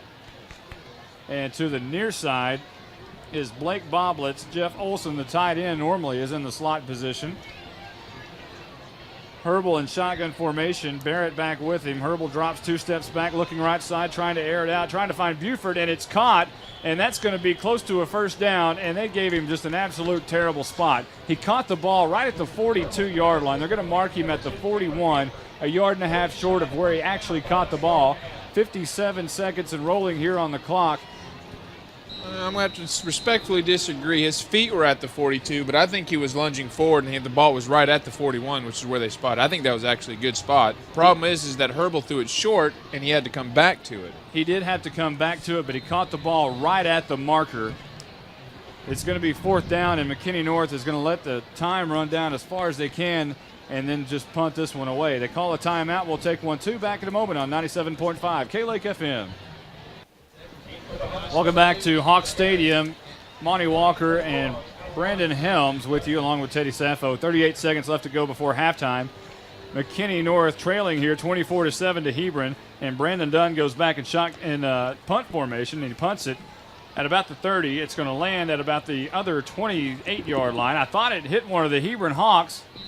It's not. And I guess not. It was Desmond Murph back there. I thought it hit him for a second, and McKinney North was right there to recover, but apparently it did not. And Hebron's going to take over at the 25-yard line with 29 seconds left to go before the half. Well, it was a good punt. Got him 75 yards away from the end zone with 29 seconds. Not saying it's impossible because we've seen him move the ball in large amounts of yardage in a relatively short time. But when you're up 17-0, usually up by 17 points, the coach will start getting a little bit more conservative so they don't get the touchdown returned off a turnover. And so we should see Hebron run out the clock here, I would imagine, although stranger things. Stranger things have happened, and Aubuchon will come back out. Derek Robinson also out. He will be the lone setback behind Aubuchon, who goes under center. 2 receivers out left side. 29 seconds on the clock. 1st and 10 from their own 25. This is going to be an end-around reverse. Stephen Harris wants to throw it, and he does. And he throws it out, and it's caught by Max Blue. And Max Blue is going to get all the way down to the 35-yard line. And you thought they were going to sit on it, and they absolutely did not, as they run the old halfback pass, or the end-around receiver pass. And Stephen Harris hits Blue, and a big gainer there down to the 35 in McKinney North territory, and they might try to, they got 20 seconds. They might try something like that once again. That's just crap. You're up 17 right now. I'm sorry, but you run a trick play with 20 seconds left, and you're sitting on a 17-0 lead. A long pass and catch there, Stephen Harris, and a timeout is called on the field. 20 seconds left to go before the half. Hebron on top, 24-7, and that was one of those plays that what can you say? McKinney North absolutely was not expecting anything like that, and if you want to hang around with a team like McKinney North who scores 30 a game, you might want to go ahead and get them in when you can, and I can understand Brian Brazel's point in doing that. As Aubuchon will go back in shotgun formation, rolling out right side. Robinson gets a block, but Aubuchon is knocked out of bounds by James San Miguel. It'll be a loss of a couple on the play. Actually, they're going to spot him back at the 41-yard line, so a loss of 6. So 15 seconds on the clock. He was pushed out of bounds, so it stopped the clock. 2nd down and 15 from the 41-yard line. As Hebron now will send 2 receivers out left side, 1 to the right. Aubuchon drops back in shotgun formation. Robinson stands to his left. He's going to get it. He's going to drop back 3 steps, look over across the right side, throws the home run ball down for Onu, and it is caught for a touchdown Brandon Onu brings it in on a 41-yard touchdown reception from quarterback Brian Aubuchon and leaves 8 seconds on the clock and makes our new score 30-7. And man, if you want to try to get it in right before the half, Hebron has shown the explosive power to throw the ball down the field, and they've done it right there once again. Well, I commented in the pregame that they're not a balanced offense, 1,300 rushing yards versus 500 passing, but when you got Robinson, you're going to tendency to rush more, but Aubuchon proven he can throw the ball as well. Colin Frank on for the PAT, kicks it up and through, and we have a new score, 31-7, Hebron on top of McKinney North. 8 seconds left to go before half. Back in a moment on 97.5 K-Lake FM. Well, we have a new score at Hawk Stadium, 31-7, after the touchdown from Brian Aubuchon to Brandon Onu, the 41-yard variety. The drive took 21 seconds off the clock. It was 3 plays and 75 yards, and McKinney North Bulldogs are licking their wounds right now as the Beef O'Brady's kickoff is in the air. It's very high. This one's not as long, and it's going to be taken by Cameron Buford, who runs up the middle, lots of room, 30, 35, and down at the 37-yard line. Ball's on the turf, but I believe they're going to mark it down and say he was down, and they are. And with 3 seconds left on the clock before half, McKinney North, well, are they going to try and air it out here, or do you just sit back and just stand on it? I'd come up with any little trick play that I could just to kind of throw it back on the other side. If I was Pratt, I'd be steaming right now. 31-7, the halftime score, or almost halftime score, with 3 seconds left. And first down and 10 for McKinney North. Again, moving right to left. David Douglas and Ayton Williams will come out as receiver formations. Cameron Eubanks in the slot. Jeff Olson in the left side slot.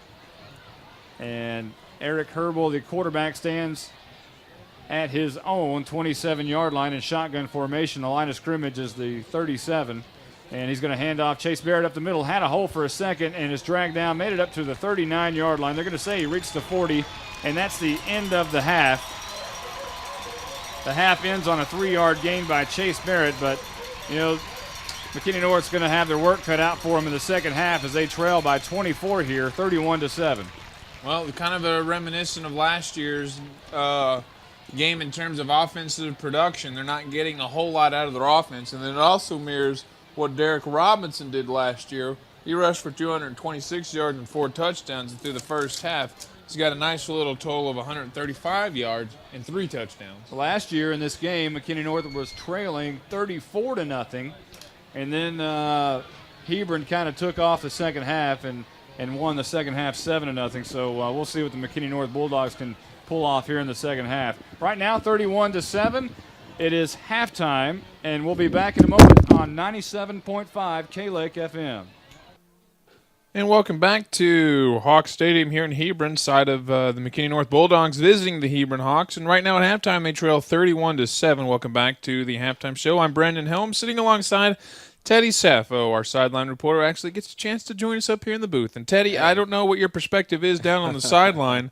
So why don't you tell us what you think what's going through the minds of the McKinney North Bulldogs? Oh, wow. First off, I mean, I personally think that they just it's been so emotional for them last week. I mean, one, you know, the crosstown showdown. 2, you know, having one of their key players hurt and having to come back from that, and not to mention he is back on the sideline with them, and but it's been an emotional up and down roller coaster on the sideline because they'll do one thing right and they do one thing wrong. They get the ball back, they score in the next minute, then you know they're giving up so many points against us for the Hawks. So I mean, it's just been.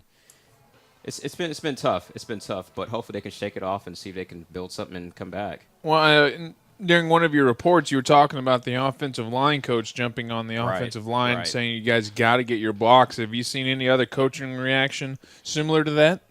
Well, the D-line coach has been very concerned because they felt he's strongly felt that, you know, they haven't gotten any penetration through the offensive line of the Hawks, and plus they've been complaining about the tackling. They felt there's just been poor tackling. I remember there was one play on the side when the wide out for the Hawks, Onu, they had a chance to wrap him up even for a loss, but then it seemed like they were all just throwing their bodies into him and not trying to take him down. So that's been another concern on the side of the Bulldogs. Well, it's good to know some of my observations haven't been totally off base. And if you look at it now, I don't know how much you get a chance just to watch what's going on the Hebron sideline and on the Hebron side of things on the field, but you've got a better perspective of it. This team just looks huge.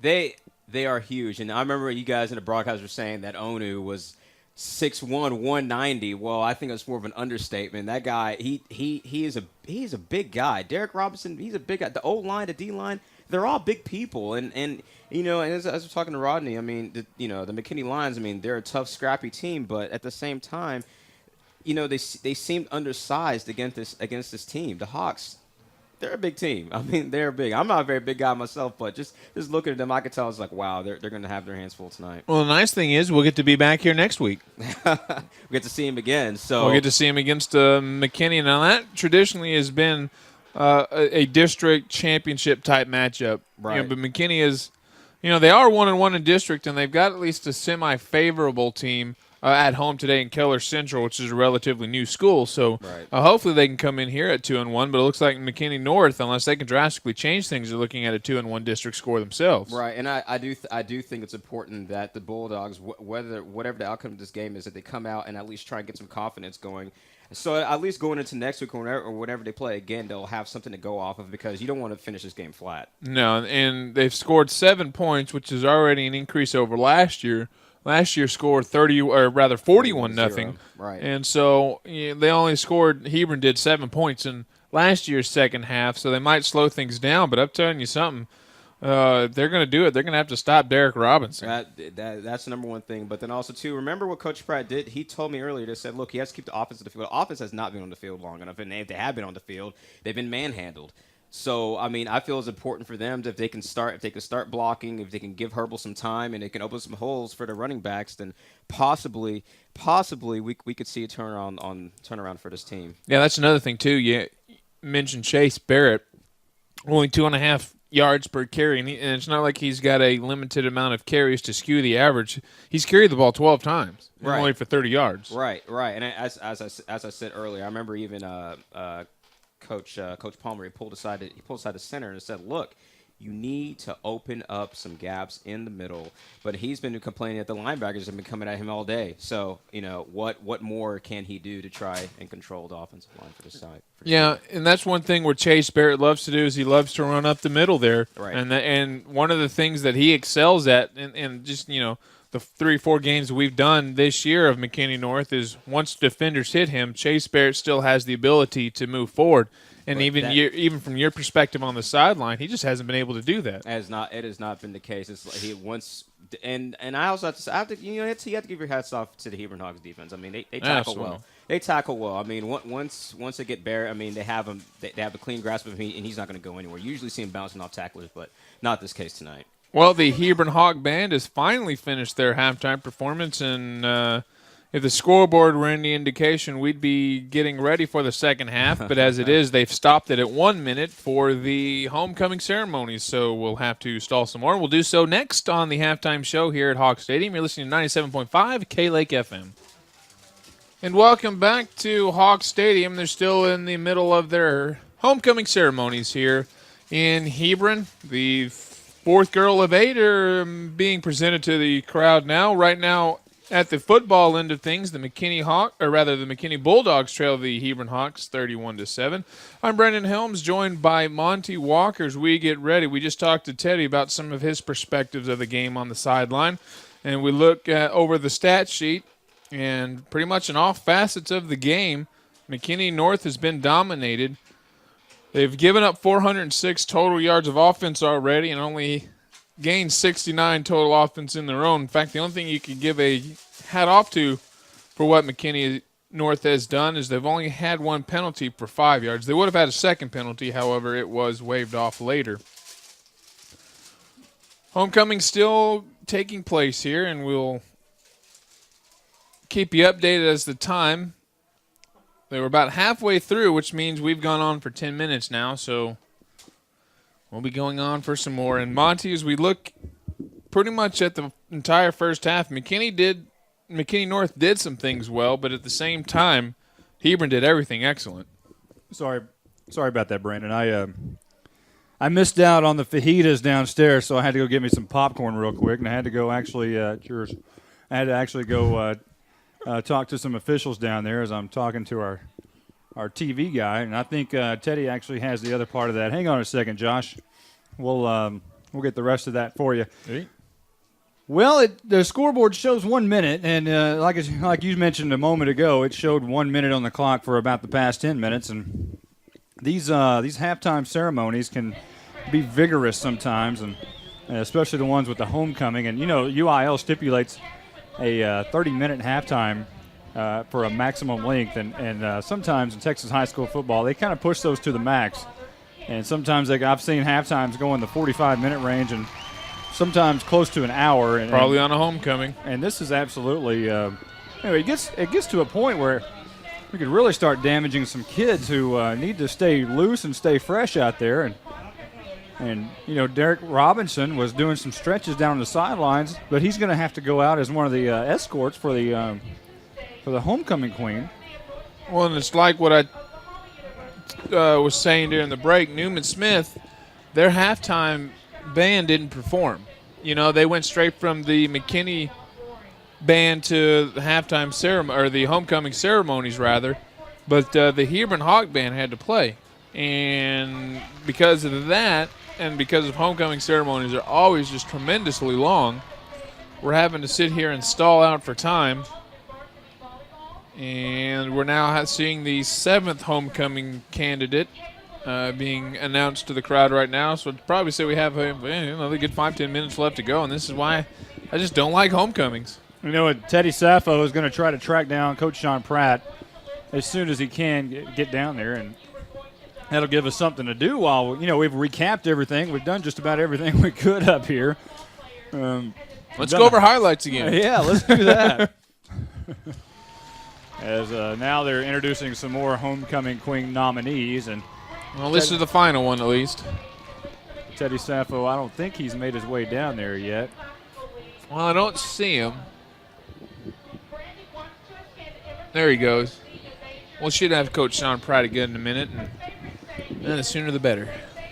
Well, and what do you think Coach Pratt's going to say after that rugged first half? I'm telling you, I'm still not happy with how that first half ended. If I was him, I'd be steaming at the ears. Well, and like I said, me and you disagree on this, because I can see Coach Brazel's point. You're dealing with a team. You're not dealing with last year's team. You're dealing with a team this year that has scored a lot of points and have basically, put 49 on Lake Dallas that they only put 3 on. So I know that Coach Brazel has that in the back of his mind, thinking that, anytime you can get a leg up on this team, you've got to do that. And I really have no problem with that. Well, let's be fair here. A lot of the times you play down to your opponent, and Lake Dallas is not going to be a powerhouse in this district this year. But, be that as it may, they came in obviously revved for this game. Plus, you had the fact that it's homecoming, and you don't ever want to put up a stinko on homecoming. Talking about Coach Brian Brazel, the head coach of Hebron Hawks. Overall record 35-25. He's 41 years old, from Pasadena. Went to Sam Rayburn High School and also played football at TCU under Jim Wacker, and that was one of his major influences. He has a wife named Bertie. They met at TCU. The kids, Danielle, 13, Gabrielle's 11, and David is 9. The biggest influence in his life was his dad, Charlie.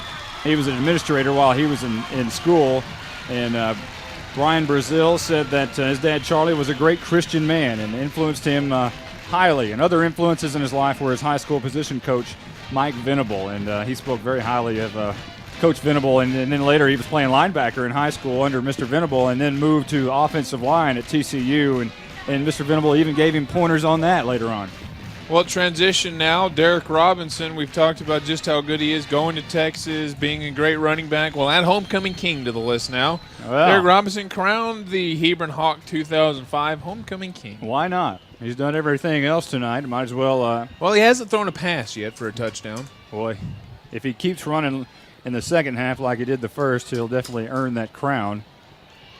And McKinney North Bulldogs are in their helmet, as they have been for the past 15 minutes or so, and I really feel for those guys, because they're probably stiffening up a little bit as the band is still on the field.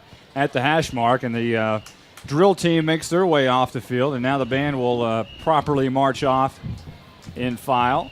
And the McKinney North Bulldogs still hanging around in their Bulldog helmet, as are the Hebron Hawks, jumping up and down, trying to stay loose. And I just, you got to wonder sometimes how long can a halftime performance be? Well, I just, these things are going to go long, and that's why I appreciate what Newman Smith did when we visited Standridge Stadium when McKinney took on Newman Smith. Is the band did their routine, but they did it after the game. And I'm telling you, the Hebron Hawks, they have a pretty long routine, and right now the captains are just now making the field. In fact, for Hebron, their captain's in a warm-up jacket. Well, the captain looks like somebody they just brought off the street. He has a New York Yankees hat on backwards. It's kind of crooked. On the back, he has Iron Man. He's got a leather jacket on. Yeah, and he's got no pads on. Those are jeans. He's in jeans. He's in street clothes, and looks like I'm serious. Looks like they just drug him off the street. I saw the guy here at the stadium earlier today just sitting up in the stands. Trying to get it. Let's talk down to, I don't know if Teddy Sappho can hear us or not, as the McKinney North Bulldogs come out. I'm down here with Coach Pratt, guys. Come on down, Teddy. Let's hear from you.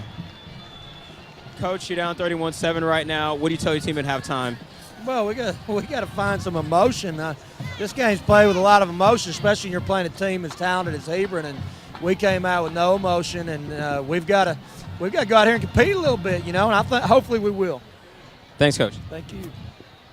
Thanks, Teddy Sappho. And, we talked about last week coming off that big game, the emotional game with McKinney and McKinney North, and, of course, North winning that game.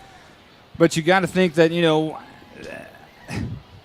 a lot of times, I don't know how many times I've seen it, teams come back flat. Well, but you can preach to your kids as many times as you want, but they come back flat. Well, it's like I said during the pregame show. If you can't get up for a perennial district contender, then I question some things. Right. This is a game you should have no problem getting up for. And granted, it's a big victory, but if you win this game, you've got the inside track to making your first ever playoff trip. So this should not be a game that they have a hard time getting up for or even be looking past. Well, we are just about underway for the second half as we get a round of applause from Brandon and Teddy and lots of others up here, as it'll be Colin Frank kicking off to McKinney North. McKinney North will be moving right to left, and back deep is Cameron Buford and Cameron Eubanks. They will stand at about the 1 yard line. It is 31-7. Hebron on top. We're getting ready for the Beef O'Brady's second half kickoff. Colin Frank has it teed up at the 40-yard line, and he boots it away. It's a high, deep kick, not as deep as the others, but it's going to be taken at the 7-yard line by Cameron Eubanks. Has the 12, 15, and down right there, actually at the 20. So they're going to mark him down at the 20, at his own 20-yard line, and McKinney North will start there, 1st and 10 with 11:55 left to go here in the third quarter. These guys almost seem timid when they're facing some of these Hebron Hog defenders, because you notice on that return there, Cameron Eubanks tucked it up a bit before he got hit, like he was afraid of getting hit, because these guys bring such a pack and a punch to their tackles. 1st down and 10 from the McKinney North 20. Eric Herbal will stand in shotgun formation, as he always does. 2 receivers to the far side. And this is going to be a handoff. Actually, Herbal's going to keep it. Crosses the 30, 35, 40-yard line. Is going to be tackled by Desmond Murph at the 45. A big gain there of 25 yards. And who says Eric Herbal can't run? Well, and a lot of that, too, is just a big gaping hole on that left side. They were running the option. They decided not to give it off right away. Instead, they came to the left side, and there was just a big hole for Herbal to take, as the 2 defenders for Hebron took the pitch man, and that left open room for Herbal to run for 25. Well, ball just shy of midfield here at the 45-yard line. Moving right to left is McKinney North. Shotgun formation for Eric Herbal. Chase Barrett moves to his left, gets the handoff, running right tackle, breaks a couple of tackles, and still breaking tackles across the 50 out to the 48-yard line. They're going to say actually his knee hit at the 49. So inside McKinney North, or actually inside Hebron territory now for the first time in the second half. 11-14 and rolling here in the third quarter. Hebron on top, 31-7. Second longest run of the day already for, or rather not already, second longest run of the day for Chase Barrett. His prior one was 8 yards. That one went for about 6. 2nd down and 5 from the 49-yard line. This is going to be Herbal on the option. Keeps it once again 45-40 and barrels his way down to the 35-yard line. He busted a couple of tackles and kept going after the initial hit. So a nice run there. Moved the sticks. 1st down and 10 at the 35-yard line. Well, he's now had a gain of 25 to open the half, and that one went for about 11. He's got 35 yards on 4 carries. Chase Barrett's got 36 yards on 13 carries. A 14-yard run there for Eric Herbal. 10:38 and rolling here in the third. Down 31-7. Need to get on the board quick. 1st and 10. Man goes in motion. That's Eubanks. Going to hand off Chase Barrett up the middle, and he is swarmed right at the line of scrimmage. A big play by the linebacker, Max Blue, who steps up and makes the stop, along with the other linebacker, Brian Awuji. And Brian Awuji, remember last year, had the brother Jesse Awuji, who was an all-district member and a great defensive player. Well, his little brother Brian steps in, and he's a pretty good linebacker as well. Yeah, this entire Hebron linebacking crew seems to be pretty solid. I've liked what I've seen in terms of effort and strength from them today. This is a pretty good defense. 5th play of the drive, 2nd down and 10, 9:55 left to go in the third. Eubanks goes in motion. They're going to hand off. Nope, they're going to drop back and pass. Herbal looking down to the Jeff Olson, the tight end, overshoots him and incomplete. Desmond Murph and Stephen Harris were in coverage. Actually, that's not Harris. That was the cornerback, DeMarcus Houston, who was back in coverage. But Herbal just overshot his man. And how can you overshoot the big tight end, Jeff Olson, who's 6'5", 230 pounds? And plus, he's not fast, so you should know what you're getting out of him. It doesn't seem like Herbal's completely there in terms of just staying comfortable in the pocket. He's been hammered a couple of times, and I think that's starting to come off in happy feet. Well, 3rd down and 10 for McKinney North in the Hebron territory at the 35-yard line. Shotgun formation. Herbal gets it. Option play. Keeps it this time, and nothing doing as he is stopped in the backfield by the big defensive lineman Ryan Leonard, 6', 270-pound senior, and he is all of 270 pounds, a huge kid. And he stops Herbal in his tracks, and actually a loss of 1.5 yards. Well, this is a difficult situation now. You're basically too far in for a punt, too far out for a field goal, and it's 4th and greater than 10 yards. So this is a very difficult situation for Pratt, and it looks like the offense staying on the field. Well, the offense is, as of right now, as the ball is at the 41-yard line. It's 4th down and 11. Herbal in shotgun formation, 3 receivers right side, and he will get the snap, drops back 2 passes, throws it out. His arms hit as he threw, and it's going to be intercepted, and that's as good as a punt. The interception was taken by Trevor Carpenter, who was back in coverage, the outside linebacker, 5'10", 170 pounds. It was Herbal's arm that was hit as he threw. And, like I say, that's as good as a punt right there. Well, and the thing is, the funny thing, rather, is had Carpenter not intercepted that, they gained about 30 yards in field position because the ball was at the 40 and it's now near the 10. So McKinney North really getting a break there. Actually, the ball's not near the 10, it's at the 14 to be specific. So a gain of 26 in the field possession department. 1st down and 10 for Hebron. Aubuchon hands off Robinson up the middle. Is going to be stopped by a host of Bulldogs just shy of the 15-yard line, where they're going to mark him right at the 15. James San Miguel and a couple others on the stop, but a 5-yard pickup. Well, actually, no, it's a 1-yard pickup for Robinson. He's giving him a little more credit than what he deserved there, I guess. Yeah, he's good, but let's give credit to the McKinney defense. That was a good, solid play. They tried to run up the middle, but this time there were no gaping holes. The defensive line at least looked good on that first play. 2nd down and 9. Aubuchon in shotgun formation gets it, and he's going to fake to Robinson, rolling out to the right side. He's got some room and is going to be rushed out of bounds by Cole Permetter at the 20-yard line. So that'll bring up 3rd and about 4.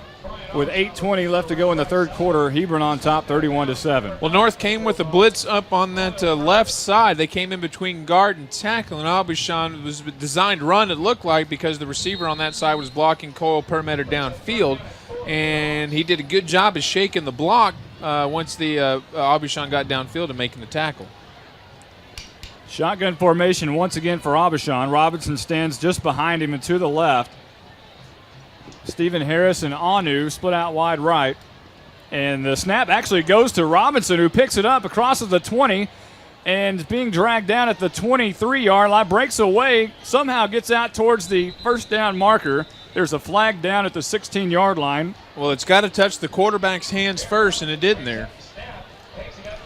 Well, the ball, the snap was back. It actually hit the ground. Abishan had moved, and the ball just went right past him, went to the ground. Robinson was smart enough just to pick it up. You can snap it to any back. Are you sure? I think it's got to go through the quarterback's hands on offense. We'll see what the infraction is on the Hebron Hawks It looks like it's against, legal motion. Legal motion on Hebron. Back it up. Instead of 3rd down and 4, it'll be 3rd down and 9. Okay, so what they did there was basically Abishan was giving an audible to the right side of the offensive set there, and basically that counted as an illegal motion. Okay. Ball is back at the 14-yard line. Abishan is in all kinds of trouble. Ducks traffic, running out. He's going to have the first down, 25, and busts his way out to the 29-yard line. He was in jail behind the line of scrimmage, somehow got away from it, and picks up the first down. And that's kind of the way the night's been going all night long for McKinney North.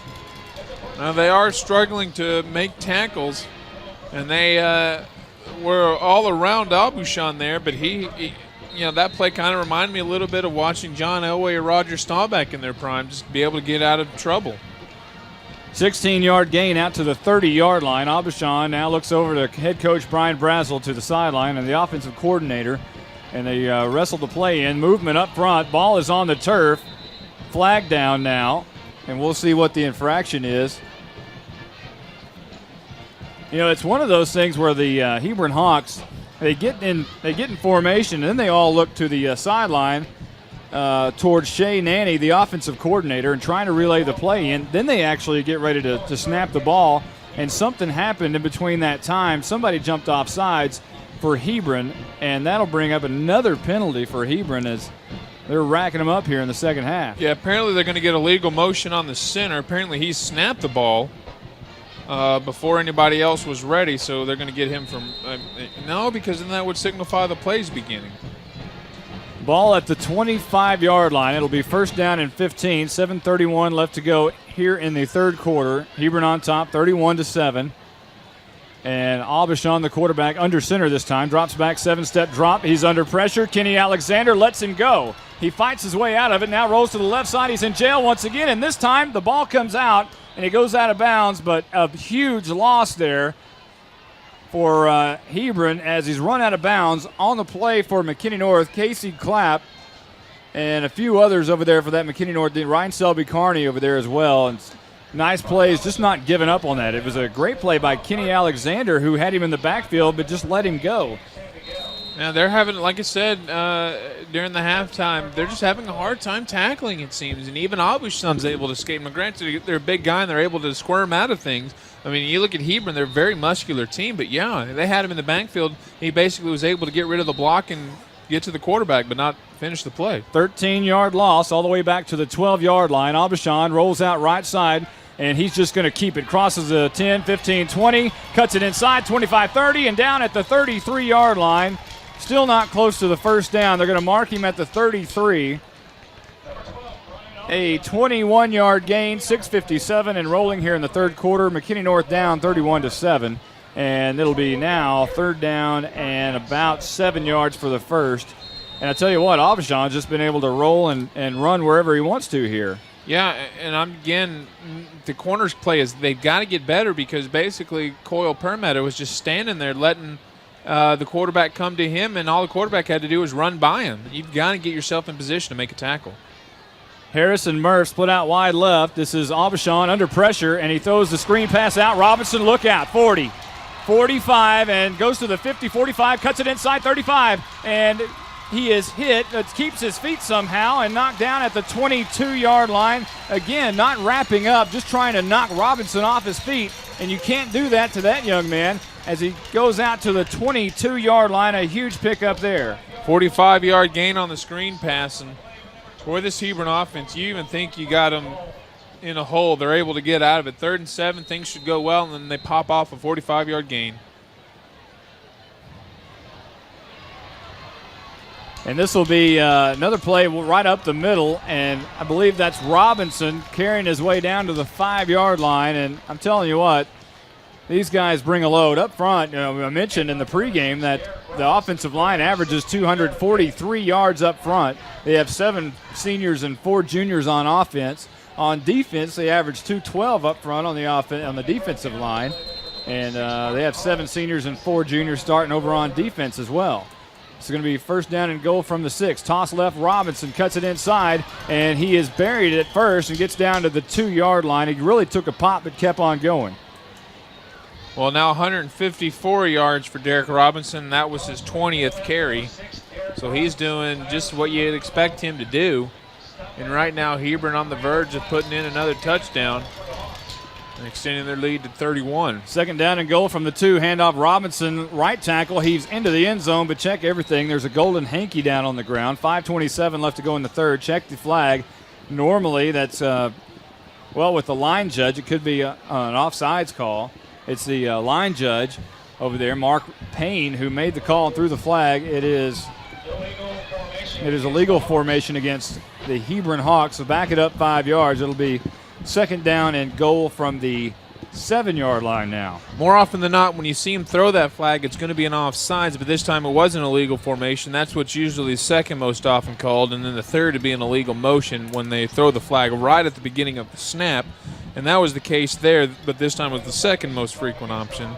Second down and 7, 5:27 left to go. Here in the third quarter, Hebron on top already 31-7. Looking for more here. Aubuchon under center. Sends Harris in motion, moving right to left.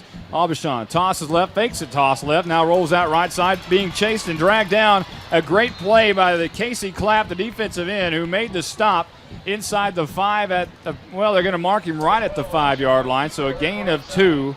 But Clapp made a great play to chase down. He wasn't fooled at all by that toss to the fake toss to Robinson. Clapp has been one guy on defense who's impressed me today. He's done a couple of things, including recover a fumble. And on that time, if he doesn't make that tackle, that's an easy touchdown for Aubuchon because Coyle Perlmutter's being blocked downfield. There was not another McKinney North Bulldog in the vicinity. Third down and 5. Clock now at 4:42 and rolling here in the third quarter. Hebron on top, 31-7. Aubuchon under center. Has a man in motion from right to left, and this is going to be a handoff. Robinson running left tackle, big hole, and he could have walked right in the end zone over left tackle. And the Hebron Hawks now take a 37-7 lead, awaiting the PAT with 4:30 left to go here in the third quarter. Ouch. That one hurts. Just a simple off-tackle play to the left side, blocked beautifully. A lot of green in front of Robinson to make that one an easy touchdown for Hebron. Colin Frank on for the extra point. Aubuchon the holder. It's down. It's good, and the kick is back, and the kick is good. 38-7. Hebron on top. There's a reason that they were 10-0 last year, 5-0 this year, and if McKinney North doesn't do something quick, they're going to be 6-0 here. 4:30 left to go in third quarter. Back in a moment on 97.5 K-Lake FM. Welcome back to Hawks Stadium. Monty Walker along with Brandon Helms. 4:30 left to go in the third quarter. Hebron on top, 38-7. We're awaiting the Beef O'Brady's kickoff. That drive for Hebron took 5 minutes and 30 seconds off the clock. It was 10 plays, 86 yards, capped off by a 5-yard Derek Robinson touchdown. Colin Frank's Beef O'Brady's kick is going to sail to the 3-yard line, taken by Cameron Eubanks. Trots up to the 20, is busted at the 11. Trots up to the 10, busted at the 11, and the McKinney North Bulldogs will take over right at the 11-yard line. 4:24 left to go in the third quarter. McKinney North down 38-7. Yeah, there's just not a lot of room for McKinney North to do what they need to do on anything, on offense and special teams, and then they're just getting pounded down at defense, and they really, really need a good drive here just to keep any hope alive of doing what they know how to do, and that's just score points. Well, McKinney North will take over here. Kevin Starks in the backfield and replacing Chase Barrett. Aiden Williams split out wide right. Max Butler in the slot. Jeff Olson, the tight end, in the other slot. And David Douglas near side. Handoff Kevin Starks. He's got the 12, juking and twisting his way out to the 14-yard line. A gain of 3 on the play. And I tell you what, McKinney North, it would just be impressive to see if they could actually just get something going here in the second half. I think you can understand right now that Hebron's probably the better football team. There's a reason that they haven't lost a regular season football game going way back to November 7th, 2003. Yeah, and that was their very last game of the season. Then they went on to win another one in the playoffs. Shotgun formation. Herbal handoff. Starks up the middle, crosses the 15 out to the 16-yard line, and then he's gang tackled by a host of Hawks. As coming up on the play, Stephen Harris coming from his free safety position, and he really puts a pop on Kevin Starks. We're nearing the fourth quarter now. 3:31 left to go in the third. Aubuchon's going to come in on defense, and he's going to replace Alan Hicks. Aubuchon is the backup outside linebacker, but he actually comes in for Hicks instead of Trevor Carpenter, who he normally backs up. A comment on that after this play. And Herbal in shotgun formation. Chase Barrett into the game now, looking for somebody to block. Herbal gets a throw out to his, I think that's Max Butler. No, it's not Butler. The catch is made at the 27-yard line, and you're right, David Douglas does make the catch. I was watching Chase Barrett on his blocking formation, because that's one thing that they say. They say Chase Barrett is a tremendous blocker back there, and I wanted to see him pick up that blitz, and he did. It was a great job by Barrett to give Herbal some protection to throw that ball and actually complete it out to David Douglas. He's done that all night.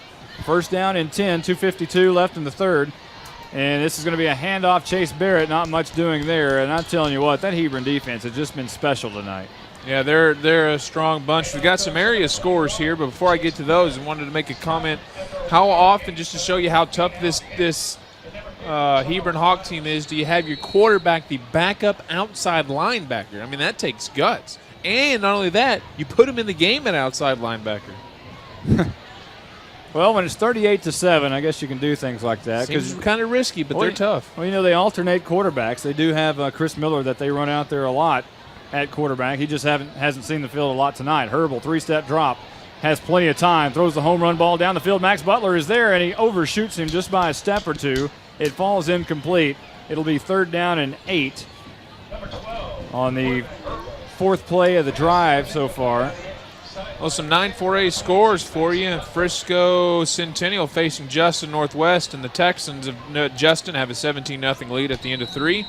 And we got time for one more. Keller Central 14. They lead McKinney 14-0. 10 minutes left in the game. Wow. Sherman over Wichita Falls 7-0 last score we had, and Denison leading Burke Burnett 10-7. Shotgun formation. Herbal 5-step drop, tries to set up the screen. Chase Barrett runs into Ryan Burke, and the ball falls incomplete. Barrett was trying to catch the football. Burke was too close to him. When Barrett tried to go up for it, they absolutely hit helmet to helmet. The ball falls incomplete. Luckily, that wasn't picked off, or something disastrous happened on that play. I don't know whether the pass was just misfired or whether Ryan Burke just got caught lost somewhere. Well, and that's again showing you just how good this Hebron defense is. They surround the screen pass very well and collapse it to where there's not a lot of territory for Chase Barrett and his blockers. Brandon Dunn back in punt formation, standing at his own 14-yard line. The snap is back. It's another high punt. End over end is going to bounce at the 49-yard line, take a sideways bounce toward the McKinney North bench. Justin Janow is there to stop it, along with Ryan Selby-Carney, and they do kill it at the 43-yard line. So Hebron will take over at their own 43 with 1:50 left to go here in the third quarter. 38-7, Hebron on top, and I think the McKinney North Bulldog fans over there have started dozing off a little bit. Well, easy to do. One last 9-4A score for you. Frisco leads Lake Dallas 39-23. That's at the end of 3 quarters. We talked about Chris Miller, the backup quarter. I hate to call him a backup quarterback. They pretty much have alternated all year. He's going to hand off this time, coming around on the near side on the end-around reverse, and on the play is Desiree Woods, but he goes nowhere. Kirsten Williams right there to make the stop. Matter of fact, he's going to lose 4 yards. Take the ball back to the 40-yard line, actually a 3-yard loss. Hebron moving left to right with 1:30 left to go in the third quarter. Again, my man Casey Clapp, he should, and he probably would get credit for that tackle. Coming off the blitz on that left side, was basically in the backfield waiting for Desiree, and then made a solid tackle, and that's something we haven't seen a lot of from McKinney. Shotgun formation. Chris Miller back to pass, looking over the left side and overshoots his man Desiree Woods. The ball falls incomplete. It'll be third down and about 12 to go. Let's don't forget, we're going to try to come up with a True Image Productions player of the game after the game. And, your man, Casey Clapp, might actually corral that first, little promotion there. As we want to thank True Image Productions for always providing the video of the broadcast. They also do the highlight films at the end of the game. If you know Chris McClintock, he's a former McKinney Lion, but he loves the Bulldogs as well. Third down and about 13. Chris Miller on the run. He's going to tuck it and run at the 50, and he's going to be short of the first down, or is he? They're going to mark him at the 48-yard line in McKinney North territory, and he is about a yard short. It'll be 4th and 1, and if they don't punt here, then I'd be a little upset. We haven't seen a punt situation yet, have we? We've seen a couple of turnovers on fumbles and then touchdowns and field goals. So it'll be 4th and 1, and boy, if they do go for it. I don't imagine you would see Hebron go for it right here. Up 38-7. They still have their offense on the field, Monty. Their punter that they send in is Taylor Owen, number 48, and now they're going to call a timeout with 28 seconds left to go. We'll take 1-2. 38-7. Hebron over McKinney North. Back in a moment on 97.5 K-Lake FM.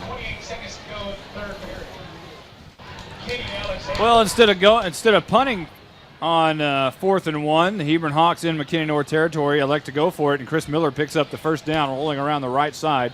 Ball is now placed at the 36-yard line in McKinney North territory, and I tell you what, that one hurts a little bit.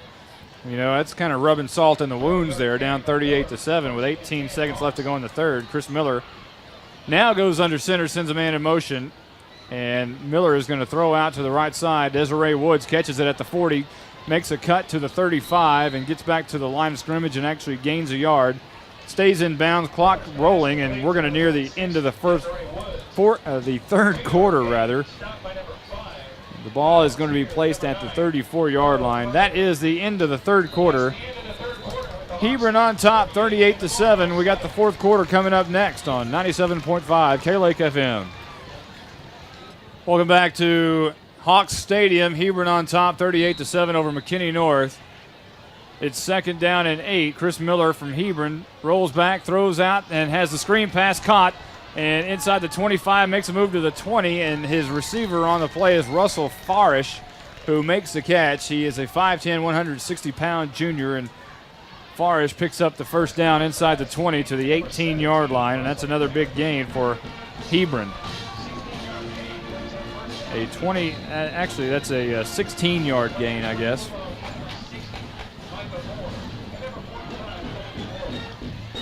First down and 10 for Hebron, moving right to left near their McKinney North end zone. Once again, 3 receivers out right side. Looks like they're working on their passing game, a 2-minute offense here, and Miller's going to toss it out right side as the running back Houston, flagged down, has the line of scrimmage, but he's gang tackled by the dog pound defense and finally brought down. Coral Permetter, the last man there, but there's a flag.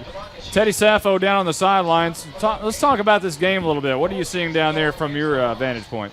Well, actually, down here, it's not looking too good for the Bulldogs. Coach Pratt has been stressed to his team that, look, our tackling needs to get a lot better. They've been allowing the Hawks to overcome their penalties. On that last drive, they had 2 penalties but they were able to overcome them. They were able to force them into 3rd down and long, but still not able to tackle the quarterback. So right now, things are just not looking too good. So obviously, if they could pick up the tackling, maybe things can improve a little bit. Back to you guys. 38-7. Hebron on top here with 11:26 left to go in this football game. And, Hebron's knocking on the door here once again, but another penalty is going to march this one back a little bit. That's a holding penalty, their 10th penalty of the game, and it's a total of 78 yards they racked up in penalties. So there's one chink in the armor of this this team. It looks like it's the discipline. Ball will be placed at the 27-yard line now in McKinney North territory. Fumble on the play, and I believe Hebron was able to jump back on it. It was a bad exchange from the quarterback, Chris Miller, and his center, Blaine McBride.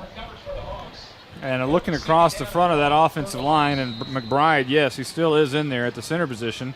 A man checks in for Hebron, and that's Keegan Stevens. He will check in, and the tight end, Tanner Rasmussen, will check out.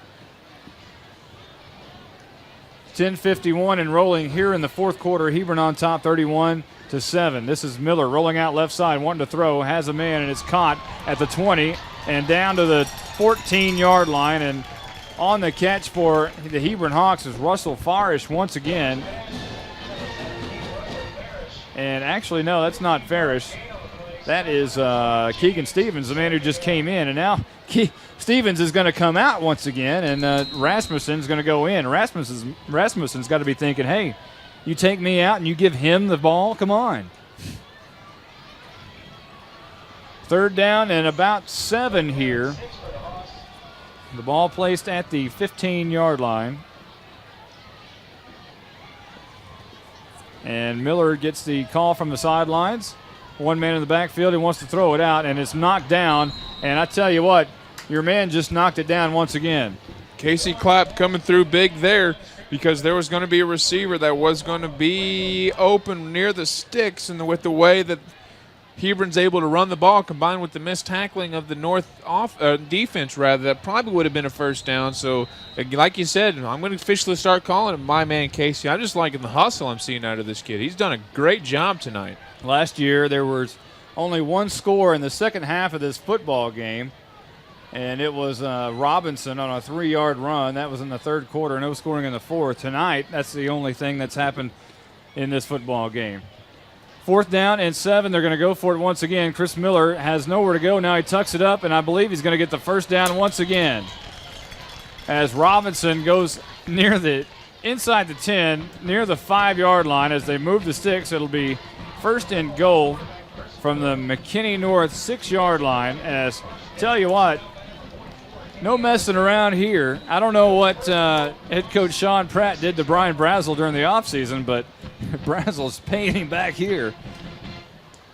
Going for it on 4th down twice now. Well, it's almost as if McKinney North ran the score up on them last year. It was quite the opposite. Yeah. Rasmussen goes in motion from left to right. This is going to be a toss. Houston gets the ball at the 5 and fumbles in the end zone, and McKinney North has recovered in the end zone. The ball was popped up in the air, and a McKinney North Bulldog came down with it. Guess who? And now Hebron says they have the football.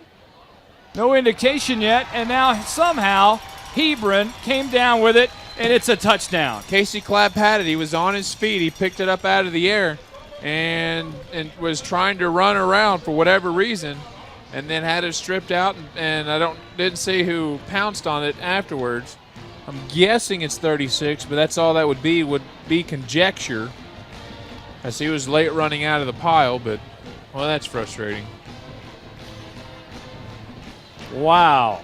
A chance to, at least have a bright spot tonight. Casey Clapp recovers a fumble and then has it taken away from him in the end zone. Hebron recovers. We'll have to check and see who actually gets credit for the touchdown, as Colin Frank is on for the PAT. It is back. The kick is up, and the kick is good as always for Colin Frank. 45-7. The Hebron Hawks on top here. 9:18 left to go in this football game. Back in a moment on 97.5 K-Lake FM. Welcome back to Hawks Stadium. Monty Walker along with Brandon Helms and Teddy Saffo. The Hebron Hawks lead 45-7. And awaiting this Beefo Brady's kickoff here. The drive was 10 plays, 57 yards, capped off by that crazy touchdown near the end. DeMarcus Houston got to the end zone and fumbled. Casey Clapp recovered it in midair and then had the ball stripped away from him by one of the Hebron Hawks, and it actually goes for a touchdown for Hebron, making the score 45-7 after the PAT. We have 9:18 left to go in this football game.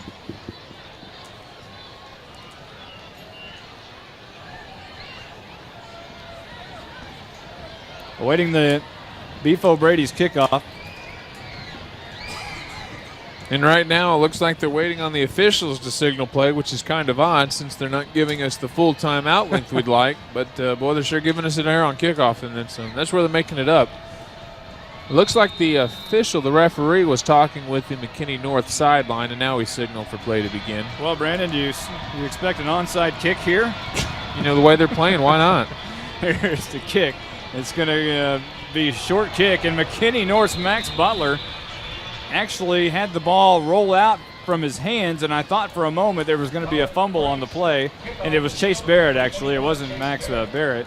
The ball actually goes out of bounds, and McKinney North will take over at the 29-yard line, moving left to right. They have 9:16 on the clock to try to salvage something out of this football game. They're down 45-7. They've really been kicked around tonight. Well, Barrett did a nice job there, even though he muffed the kickoff. As soon as he realized that, was able to put his hands on the ball, then basically push it out of bounds so that way they could maintain possession.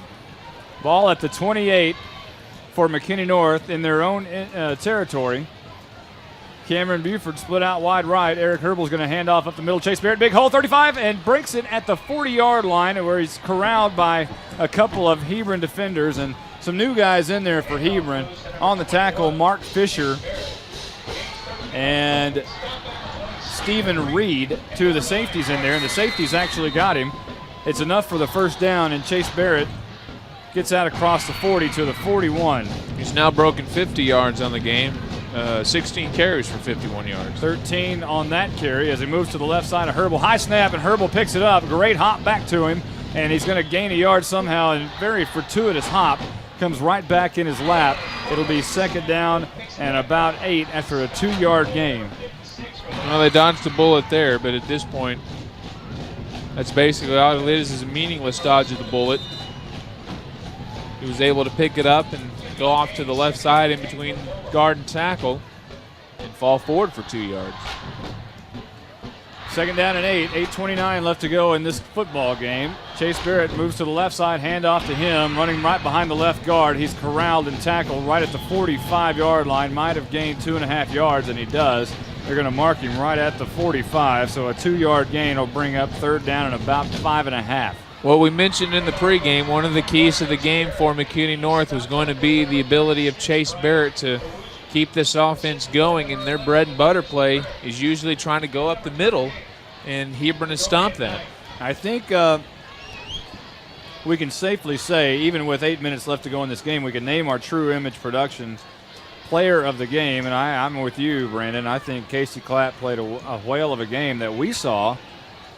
And Herbal's going to get the snap back here. He's going to roll up in the pocket. He's in trouble, and he is absolutely destroyed at the 40-yard line. A loss of 1 and a big sack by someone who's not even on the roster for Hebron. Brian Iwuji's who I had, 36.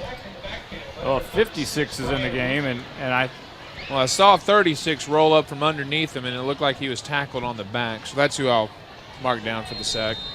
So the ball at the 39-yard line, and the punt team comes in once again. And I'm telling you what, Brandon Dunn has had a workout tonight. I'm surprised they're not trying to block the kick. They will send 2 men back to receive this punt.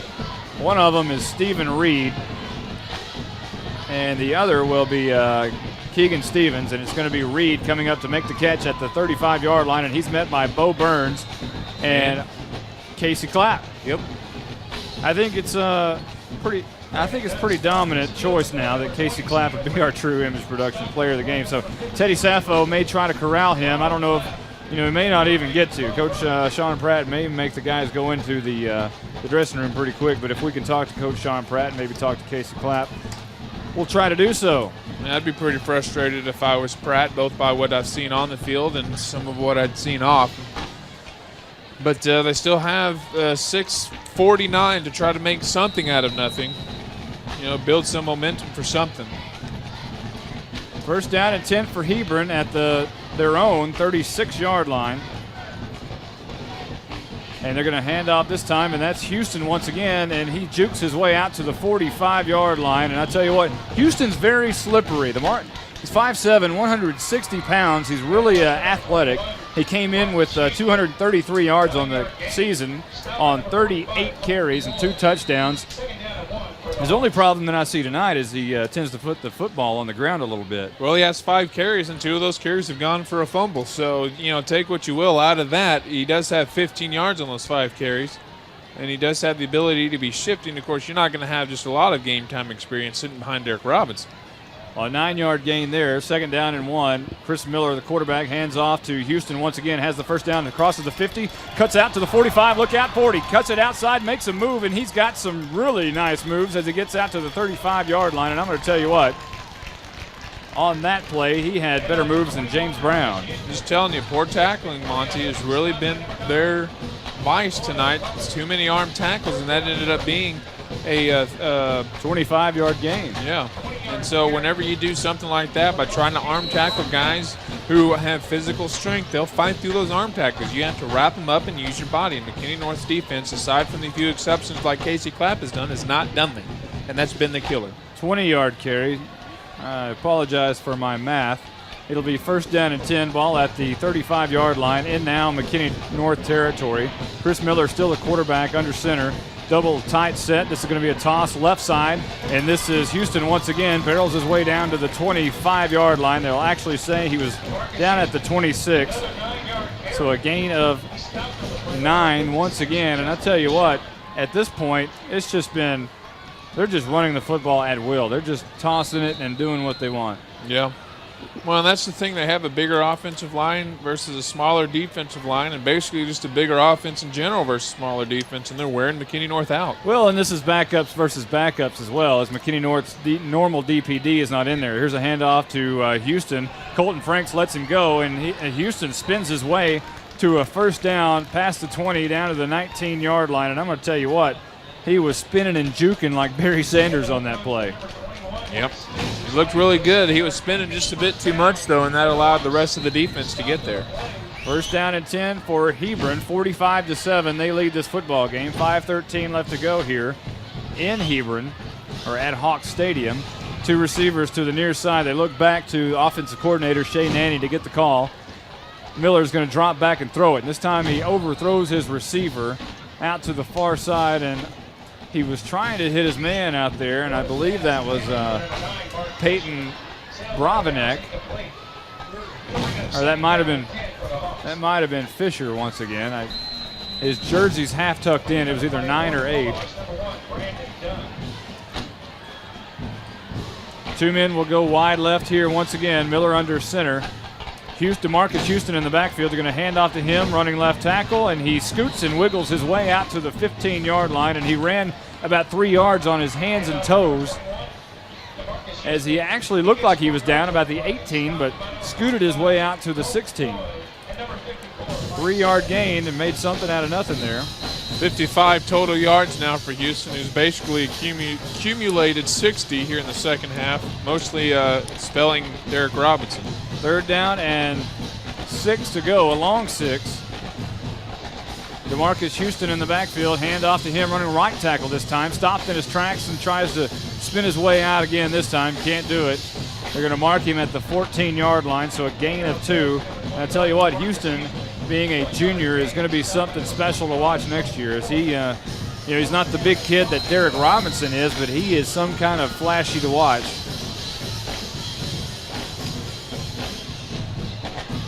It'll be 4th down and 5 with 3:51 and rolling here in the fourth quarter. 45-7, Hebron on top, and they're just going to try to run this 4th down play once again, not try to add any more points via the field goal. Please just stop him. And flag on the play here, and that's going to be against Hebron. It's going to back them up. And timeout on the field. We'll take 1, 2, 3:37 left to go. 45-7, Hebron on top. Back in a moment on 97.5 K-Lake FM. Welcome back to Hawks Stadium in the Louisville-Carrollton area. Hebron Hawks up 45-7. Monty Walker along with Brandon Helm. Some scores to pass along.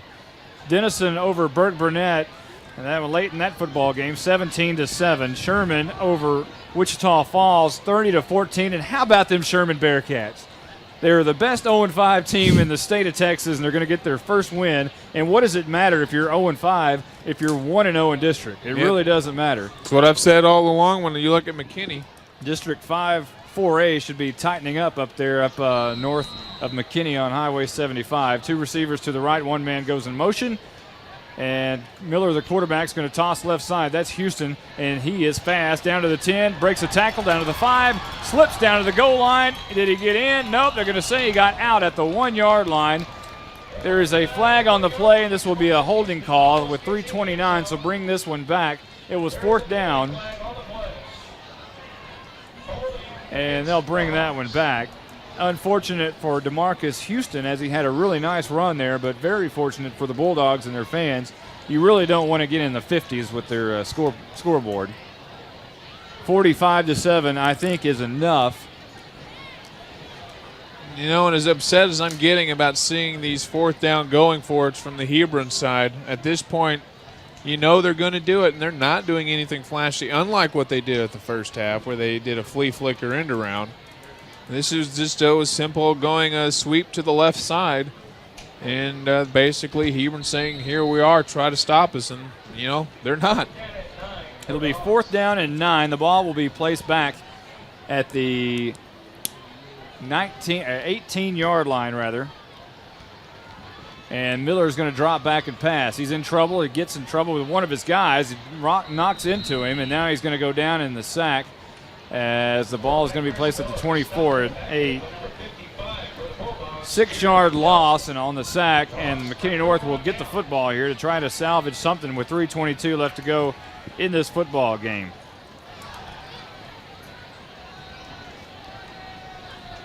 So McKinney North down 45-7.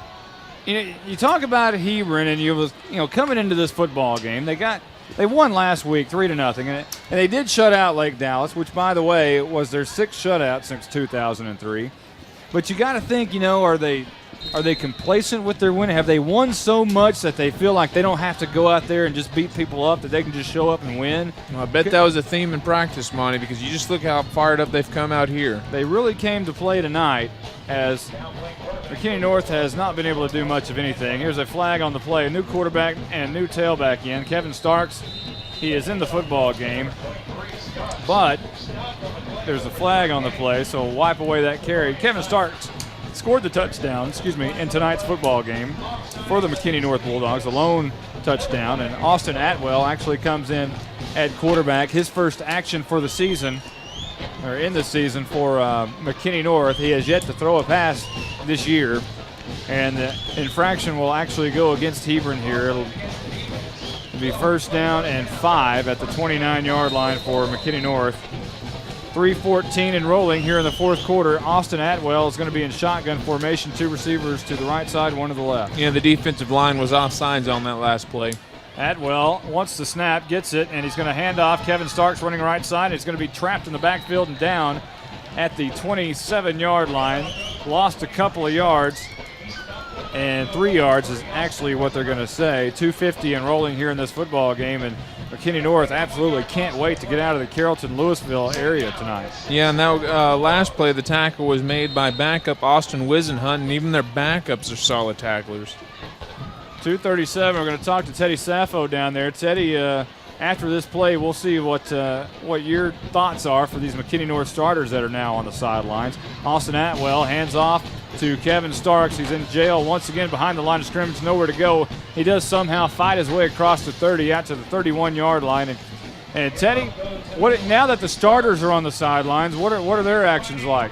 Well, actually, the starters right now, I mean, it's rather dejecting right now just looking at them because they have their arms crossed. They feel they having to come out to achieve what they wanted to do tonight was, come out and win this district game because this is big. Everybody knows they have to go through Hebron if they want to make it all the way. So that's the mood of the team right now. But hopefully, hey, they have Frisco next week. Let's see what they can do against them. Well, thanks a lot, Teddy Saffo. Well, you kind of hit the nail on the head here as Kevin Starks gets the carry around the left side, has the 30, 35, 40, look out, and he is upended at the 39-yard line, has the 1st down. So some positives to take away there as Kevin Starks rolls out to the 39-yard line. McKinney North will fall to 2-1 in district. Hebron will move on to 3-0, and we need to get a McKinney score out at McKinney Way. Well, last we had, they were down 10-0 with 10 minutes in the 4th. So Keller Central traveling their way to McKinney, and McKinney really needs to win that football game. We'll try to see what we can find out for a score.